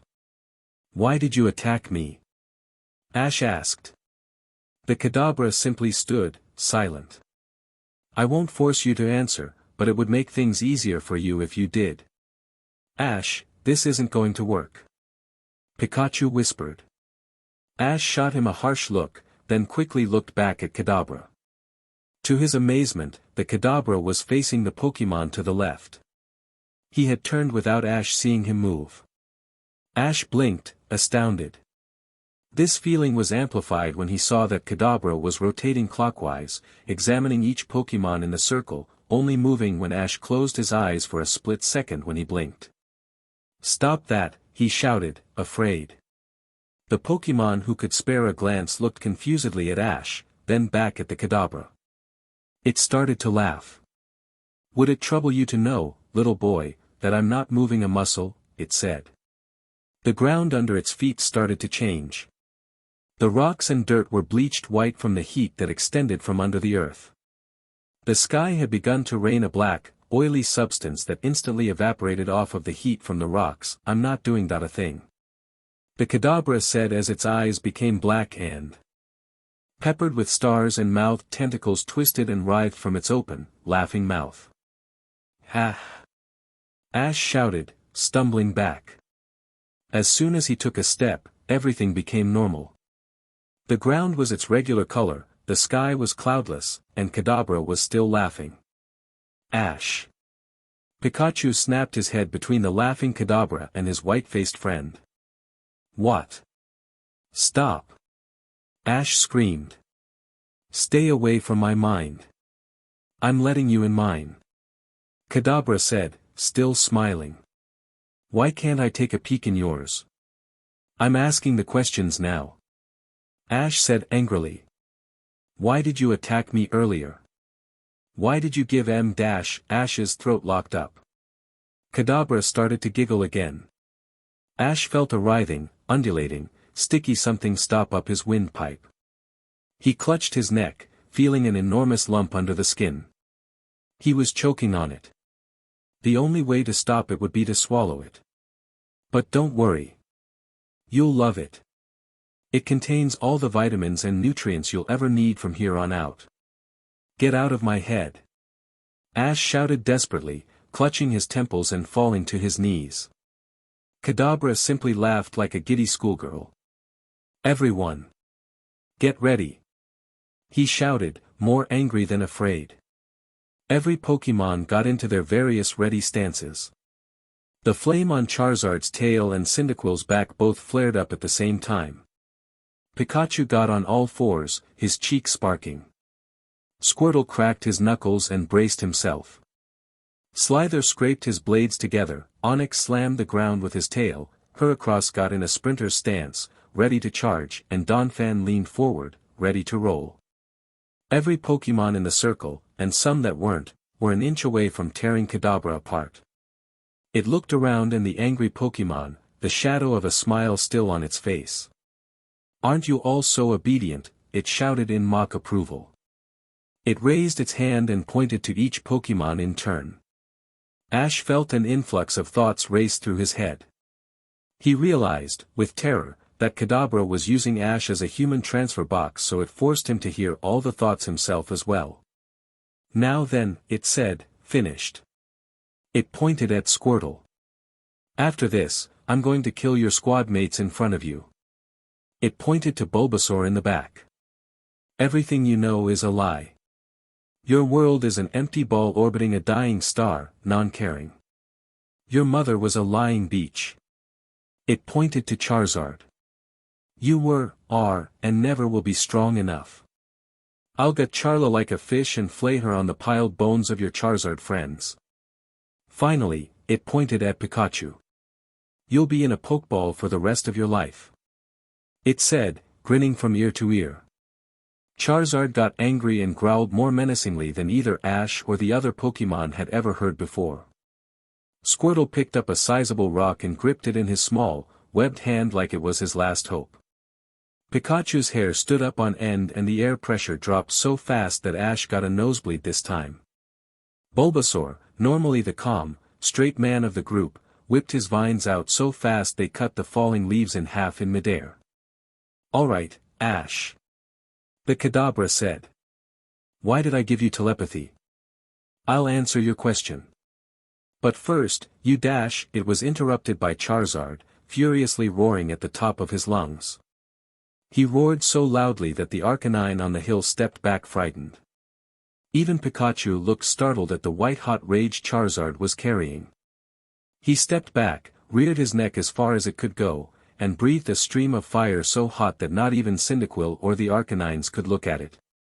The fire washed over Kadabra, bathing it in its own funeral pyre and turning some of the loose gravel into melted glass. As the fire dissipated, Kadabra was untouched. Well. Isn't someone eager? It said, delighted. It extended its arm toward Charizard. You'll just have to wait your turn like everyone else. It closed its hand into a fist. Charizard was slammed in the stomach with a ball of hypercondensed psionic energy. The entire group heard a rib snap sickeningly as he flew backward. Charizard, ever the fighter, stood his ground.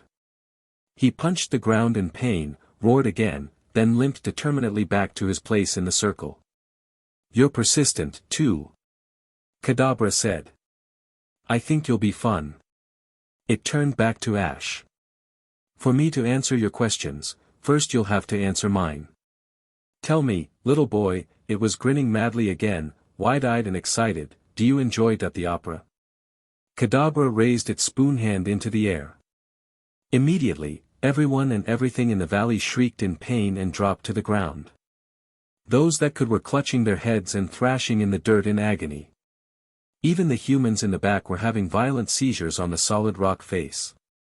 The Arcanine that had been watching from above tumbled down the cliff face, howling in pain and twisting their enormous bodies. Some of the weaker Pokémon had passed out. Noctowl came hurling out of the sky and crumpled to the ground, breaking a wing.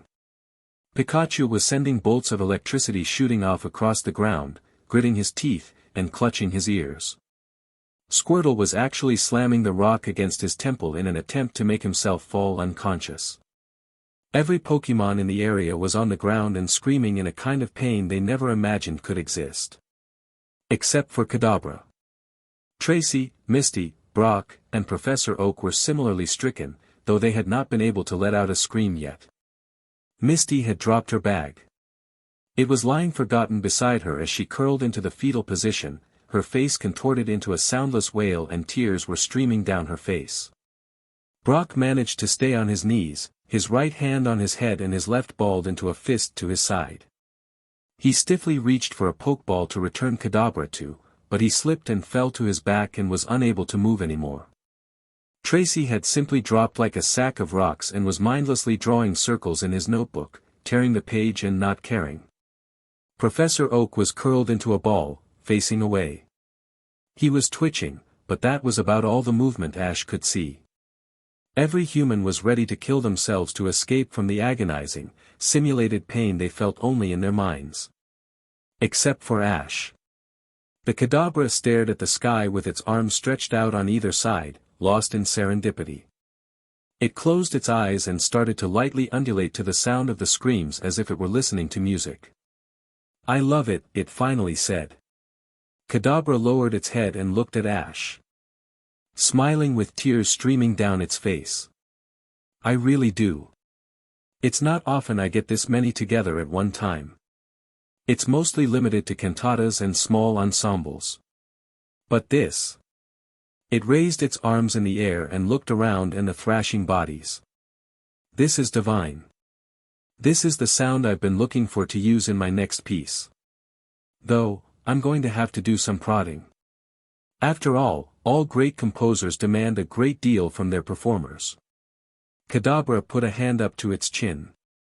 It brought its hand into the air and slowly lowered it. The scream started to recede to soft miming, much to Ash's relief. Now that who will be my soprano? It said as it panned the crowd. It pointed at Cyndaquil. How about you? Let's see what you can do. Kadabra raised its hand into the air, curled its fingers into a claw, and twisted. Cyndaquil's howls of pain tripled. It beat the ground with its legs and sobbed profusely. Stop it! Ash shouted, crying almost as hard as Cyndaquil. Kadabra ceased its torture of the young Pokémon and walked toward Ash. We are making music. Music, you unrefined piece of garbage. Show some respect for the craft and be quiet. It shouted. It turned back to Cyndaquil who was panting on the ground. Good. But the timbre is all wrong. Stay put. I may come back to you. It folded its arms and tapped its foot on the ground. It gasped delightedly. You. It pointed at Squirtle. Squirtle stood up, knees knocking together. Would you like to try? It asked patronizingly. Squirtle spat on the ground. Kadabra frowned and twisted its arm again. Squirtle fell backward, clutching his head and gritting his teeth, determined not to make a sound. Kadabra furrowed its brow and brought up its second hand with 2 fingers pointed toward Squirtle. It began to slowly turn that hand like it was boring into something. Squirtle let out a petrifying scream of pain. No, no, no. That's not going to work. If you continue to act this way I'll cut you from the opera, do you understand me? It shouted. It humped frustratedly and turned. Kadabra's frown flipped when he saw Bayleaf. I've got a feeling you'll suit the role perfectly, it said. Bayleaf stared at Kadabra, unable to move from both fear and agonizing pain. I said stop it. Ash shouted again. Kadabra wheeled around, glaring. Its spoon suddenly liquefied into a small pool of melted metal in the palm of its hand. Kadabra threw the liquid into the air in a large arc. The metal solidified in mid-air into a huge, thin blade. The blade launched itself through the air and stopped an inch from Ash's face. Be quiet. It shouted. It turned back to Bayleaf and twisted its arm. Bayleaf rose into the air and shrieked, crying profusely. Kadabra's face lit up. Perfect. It cried. You must be female. You'll be the star, naturally. I've an affinity to using sopranos in my work. Leave her alone. Ash shouted. Kadabra, without looking, waved its hand toward Ash. He suddenly was unable to breathe. He felt his face to find his mouth to be fused shut. He started to panic, but remembered what Snorlax had said. He breathed in through his nose and let it out slowly, regaining his composure. That's not going to work anymore. Ash said, standing tall and angry. Your tricks and illusions aren't going to affect me. Kadabra turned around, staring at him blankly. Oh no. My illusions won't work on you. Whatever will I do? It turned away and waved its hand. Ash suddenly felt himself being pulled into the rock itself. He had been sunken into the solid rock he stood on up to his knees. Ash tugged on his legs. This was real. Kadabra walked over to Charizard, who was now struggling to his feet and glaring more angrily than ever. I usually like to get a feel for my singers by finding the absolute lowest and highest sounds they can possibly make. I'll bet you'll make a fine bass, won't you? Charizard simply growled and tried to bite the Kadabra, just missing by a foot. Kadabra twisted its arm. Charizard roared and slammed the ground with his tail, the fire flaring to almost triple its original size. He flailed every moving limb on his body in any type of effort to get away or strike his oppressor. When Kadabra stopped, he lunged at the Pokémon. If he was going to die here, he was going to take something with him.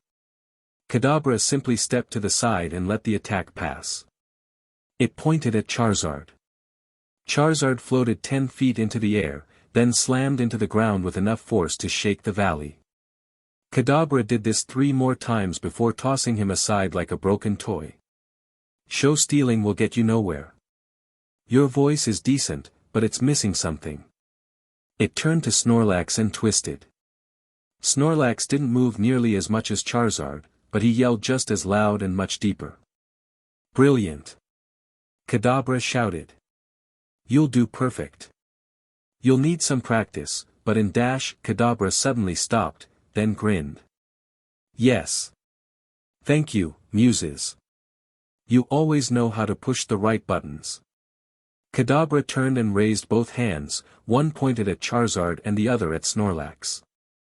It twisted both arms. Both Pokémon shouted, though Charizard more weakly than before. Do you hear that? Kadabra shouted, excited. That is gorgeous.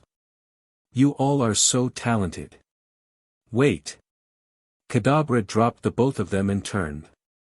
It pointed its left hand at Bayleaf and its right directly in between Charizard, who was now panting profusely and starting to foam at the mouth, and Snorlax. It twisted both arms. Bayleaf's high-pitched screams mingled with the deep howls of Snorlax and Charizard. Kadabra closed its eyes and breathed in deeply, facing the sky. Please. Ash shouted, futilely. He couldn't take any more of the torture of his friends. It had gotten to the point where he was sobbing dryly, having no more tears to shed. Please just stop this. He could not take the screams of his Pokémon anymore. But he had to admit, the sound of all those screams together was delightful. It made him feel fulfilled. He silently relished how well the sounds went together and how beautiful it sounded when Ash closed his. Get out of my mind. Ash shouted, pounding on his temples and trying desperately to pull his legs out of the bedrock. Kadabra simply laughed at him. Suddenly, the air pressure dropped. Ash felt lightheaded and smelled ozone. He managed a small smile, making sure not to touch any of the buttons on his jacket. Choo! Pikachu shouted as an indescribably huge bolt of lightning issued from his broken body. For a split second, he forgot about the agonizing pain he knew wasn't real. He forgot about the horrifying thoughts that he was being made to think. He forgot about the sights he was made to see. For a second, Pikachu was once again lost in the euphoric fury of battle and wanted to be alive just a bit longer to finish it. The bolt struck Kadabra before it could turn around to face it. It shouted in pain and dropped the screaming Pokémon. It, for a moment, dropped the spell it had over everyone in the valley and gave them a few seconds of peace. Then, Kadabra stood, furious. It flung its spoon into the ground and raised its arm at Pikachu, palm facing forward. Pikachu skidded across the ground toward Kadabra and, like a magnet, shot off the ground and into its hand. It turned, glaring at Ash, holding Pikachu by the head with its long, probing fingers. "You want to know why I gave you the power to read minds?" It shouted, angrily. "Giving the chosen a power of the captor is step 1. What do you mean by that?" Ash asked, weakly. He was staring at Pikachu, trying to devise a way to keep the Kadabra from crushing his skull between its bony digits. "I chose you, Ash Ketchum. You were going to be my familiar. My human pet." It shouted. It raised the first finger on its left hand. Step 1, endow the chosen with one of the abilities of the owner. It raised another finger. Step 2, destroy the chosen's ties to their former life, a process I was in the middle of before I was so rudely, it squeezed Pikachu's head, interrupted. Step 3, destroy the human's humanity, and Step 4, bind the human to the administrator. My goal was to make steps 1 and 2 as painless and entertaining as possible so that step 4 would be easier. I'm going to give you power beyond your wildest dreams, human, and you don't even appreciate it. The Kadabra was furious now, its shouts echoing throughout the whole ranch. Its rage was so acute, some of the Pokémon on the other end of the ranch started to feel nauseous. The citizens of Pallet Town would report bizarre migraines for the next few weeks. Because of the insolence of your little rat, I'm going to make this difficult for the both of us. Kadabra continued to shout, angrily. Pikachu choked out. "I'm not a mouse. Dumbass," he said, smiling weakly. Kadabra raised Pikachu into the air, about to spike him into the ground like a football. "Let this be your baptism," it shouted. Suddenly, Kadabra stopped, staring up at the hill. Pikachu was staring in the same direction, his eyes slowly lighting up. Ash turned to look for himself. Out of Misty's bag emerged a small, white speck on the hillside. It seemed to be the only thing besides Ash and Kadabra that wasn't in pain. "Togepi!" Ash shouted, excited beyond reason. Through all the events of the day, he had completely forgotten about the enigmatic little egg Pokémon. Ash managed to hear some of its thoughts from where he was. "Where, Misty? Get up. Please, scared, where, why everybody lie down," she thought, nervously, tapping her hands together. "Togepi!" Pikachu shouted as loud as he could. "Togepi! For the love of God, do something." "Shut up." Kadabra threw Pikachu back onto the ground and raised its hand in the air again. All the Pokémon started to shout again in pain, except for Pikachu, who stood, shaking, next to Squirtle, who had fallen unconscious some time ago. "Don't be scared. Just use your move," he cringed and grabbed his head, dropping to his knees. "You can do it, Togepi," he said, falling to the ground. Ash looked over at Togepi, not knowing what Pikachu was talking about. Move.use.my magic. "Help friends, Pikachu. Hurt." She looked at Kadabra and glared. You hurt friends." Togepi's small hands started to glow. She raised them in the air and started to tap them back and forth. Metronome? Ash said, too astonished to be afraid. He read Togepi's mind. Please. Help. Friends hurt. Stop bad guy. Please. To his amazement, Ash heard a second voice in Togepi's mind. This voice was gentle, calm, and powerful. It was not one voice, but a consolidation of an infinite number of voices, all speaking in a beautiful rhythm. We hear you plea, Togepi, and grant your wish. We will right what has been done wrong. As the voice faded, Togepi opened her eyes. They were glowing from the inside, lighting all the world within her sight. She raised her arms and pointed at Kadabra. Singularity. A voice said. A voice that would make Ash ponder for the rest of his life over who said that word. All he knew for sure was the effect. All the air in the valley was suddenly SCKED toward a point in the middle. Even the air in Ash's lungs was SCKED out. The focal point was a small, barely discernible black dot on Kadabra's chest. It started to panic and tried to brush it off. Its finger caught on the edge of the hole and, with a sickening crunch, it was torn off by the suction. Kadabra started to scream in terror, but it was a futile shout as it only lasted a few more seconds. Ash watched until the point where Kadabra's entire left arm was pulled out of its socket and SCKED inside the tiny hole. After that, he had to turn away. He heard the monster's final death screech cut short by a disgusting cracking and crunching sound as it was SCKED through a black hole the size of a pinprick, feet first. When Ash looked back, all that was left was a small puddle of blood and a silver spoon lying forgotten on the ground. All at once, the screams of the twitching Pokémon died down into exhausted panting and sighs of relief. Half of them immediately passed out as soon as their pain was lifted. Ash saw some of his Pokémon struggle to stand, but helplessly fell over. He tried to pull his legs out of the solid rock, but they wouldn't budge. Pikachu! Ash desperately shouted to the only Pokémon that was moving. Go get help. But I need to stay here. Pikachu protested, wincing as he walked and gesturing to the miming crowd. You're the only one that's fast enough right now to go anywhere. Try to tell Nurse Joy to send some medics over here. Or at least get her to follow you. The Pokémon need my dash. Go! Ash shouted. Pikachu huffed angrily, then sped off toward the road as fast as he could. Ash continued to tug on his sunken legs until he saw an enormous shape moving in front of him. That was not fun. Snorlax said to himself, still lying face down. Snorlax! Ash shouted. Get me out of here, will ya? No problem. Just that I need a minute. Snorlax rose to his massive feet and stood unsteadily, holding his pounding head and trying to regain his balance. He looked over at Ash. What happened to you? Tell you later. Just get me out of here.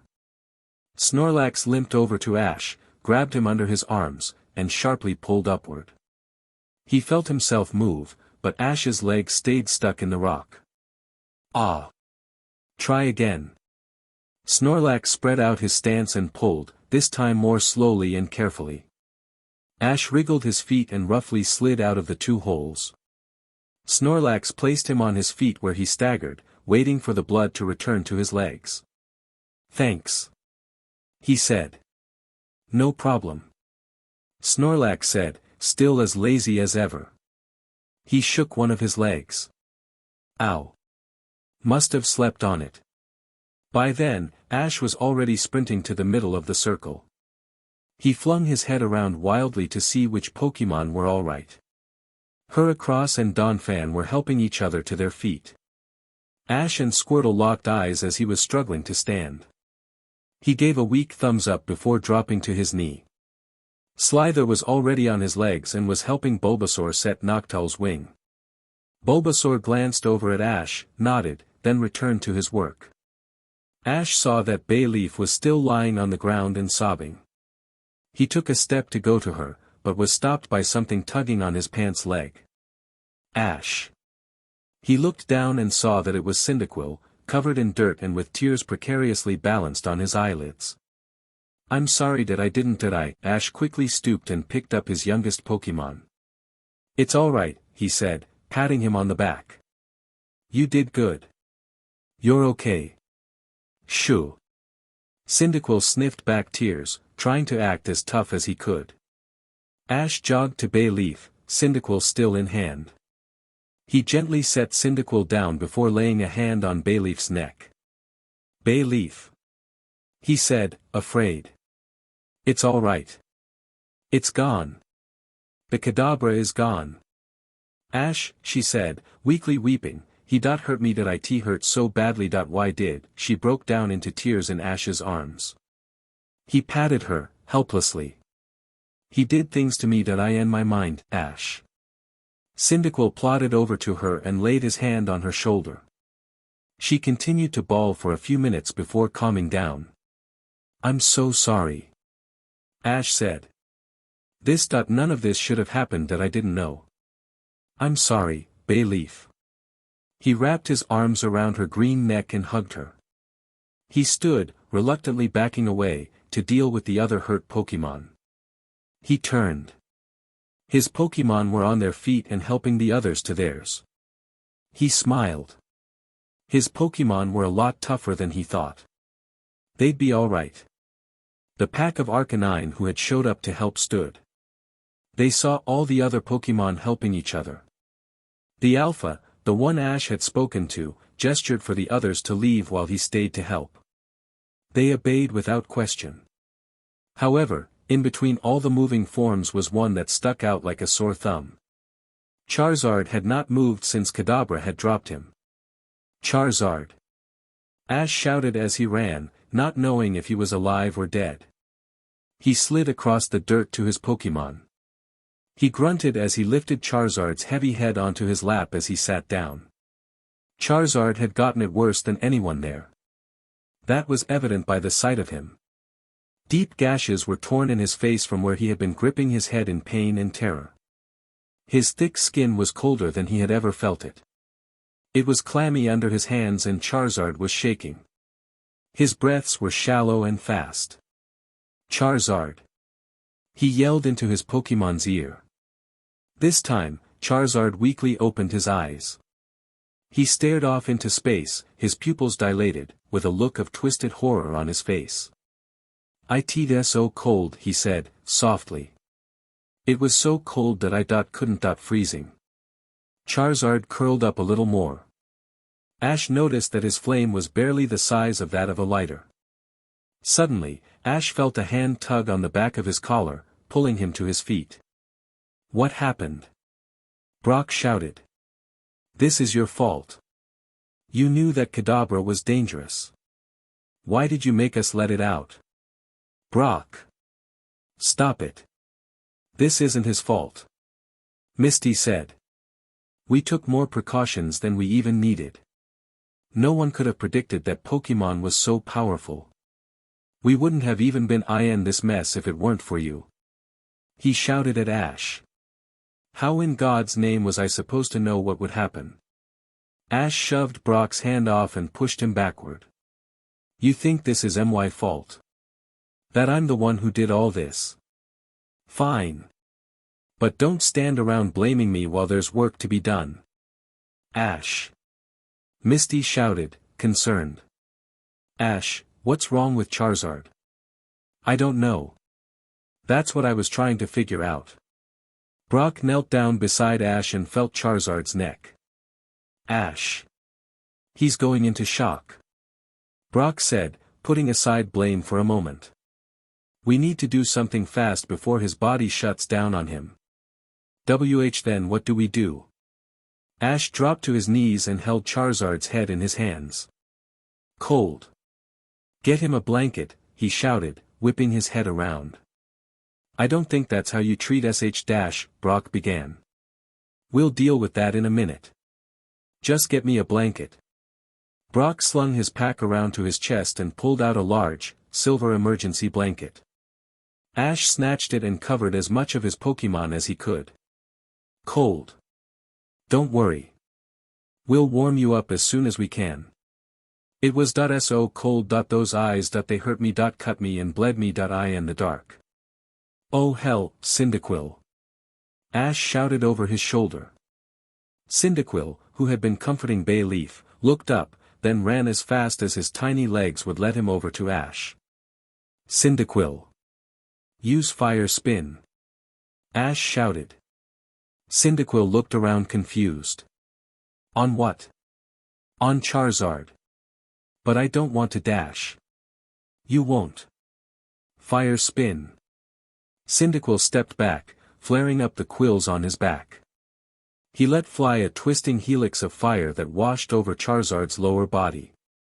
Though not leaving so much as a scorch on his hide, as intended, it heated his body temperature a good deal. His tail flame got a little bigger. Again.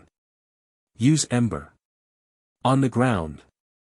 Cyndaquil spat out small ball of flame that scorched the ground under Charizard, but didn't do much else. Cold. I need it hotter. But I can't do it hot. Dash. Yes you can. Charizard is about to die, Cyndaquil. You need to be at your best if we're gonna save him. Cyndaquil backed up, lowered his forehead, then let fly a much bigger attack, squealing at the top of his lungs with his quills almost rocketing out of his back. It hit the ground dead center of where Ash wanted it and turned the rocks red hot. Perfect. Good job, Cyndaquil. Cold. We're doing the best we can. Just hold on, Charizard. Cold. Dark. Totodile. Ash shouted. The blue Pokémon sprinted over, his toothy, trademark grin nowhere to be seen. Yeah. Spray water on Charizard's face. K. Totodile breathed in, then squirted a spout of water onto Charizard's face. Out of the corner of his eye, Ash noticed the flame getting bigger. Dark. Charizard. Ash shouted in furious helplessness. Ash gripped him around his massive neck and shook him. Stop. You're stronger than this. You've always been stronger than this. Fight, damn it. Fire is life. Tears fell from Ash's face without him even realizing it. That's what you told me.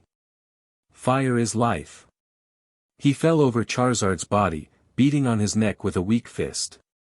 This world is colder than the one you're in right now. That we need you and your fire, Charizard. He stopped pounding and let his arm fall useless to the side. Remember when we had to thaw you out after you got frozen in the Orange Islands? I'm willing to do that 1,000 times over, so long as I get to hear you roar again. He chuckled. So long as you're there to burn me now and again. That you still owe me that flight, you know. I told you I'd take you up on that. Ash's voice broke as he began to cry again. I messed up, Charizard. I know that it was my fault this happened, not yours or anyone else's. Not even Kadabra's. We had a moment today and that I finally felt like we had become friends, the kind of friendship I have with Pikachu. The guys, basically. I finally felt like the wrong I did had been lifted. That I just can't. He swallowed a knot in his throat. I can't let this be the thing you blame me for next. That I'm sorry, Charizard. All I want is for you to forgive me, just. Ash finally broke down, lying his head down on Charizard's neck. Just don't go before you get a chance to tell me if you accept my apology, Charizard. He pounded one more time on Charizard. Just be there to tell me we're still friends. Ash's voice finally failed him and he could do nothing but cry and hold his Pokémon's limp, shivering body. He felt completely useless for the first time in his life. He felt that there wasn't a thing that he could do in the world. His mind was blank. His vision was blurry. His voice was broken. His hands shook. His legs wouldn't support him. All he had left was his will, and even that seemed to be no good today. All he could do was weep like a pathetic baby, sniffling every so often like a child that had dropped his ice cream cone. He never saw Pikachu and several doctors with medical pokeballs come over the hill like the magnificent cavalry. He never saw Charizard open his eyes for a split second and glance at Ash before he passed out again. He never saw the sympathetic faces of his Pokémon as they watched their ever-watchful, unstoppable master break down before their eyes over an old friend. All he saw was the dirt, wet from his falling teardrops.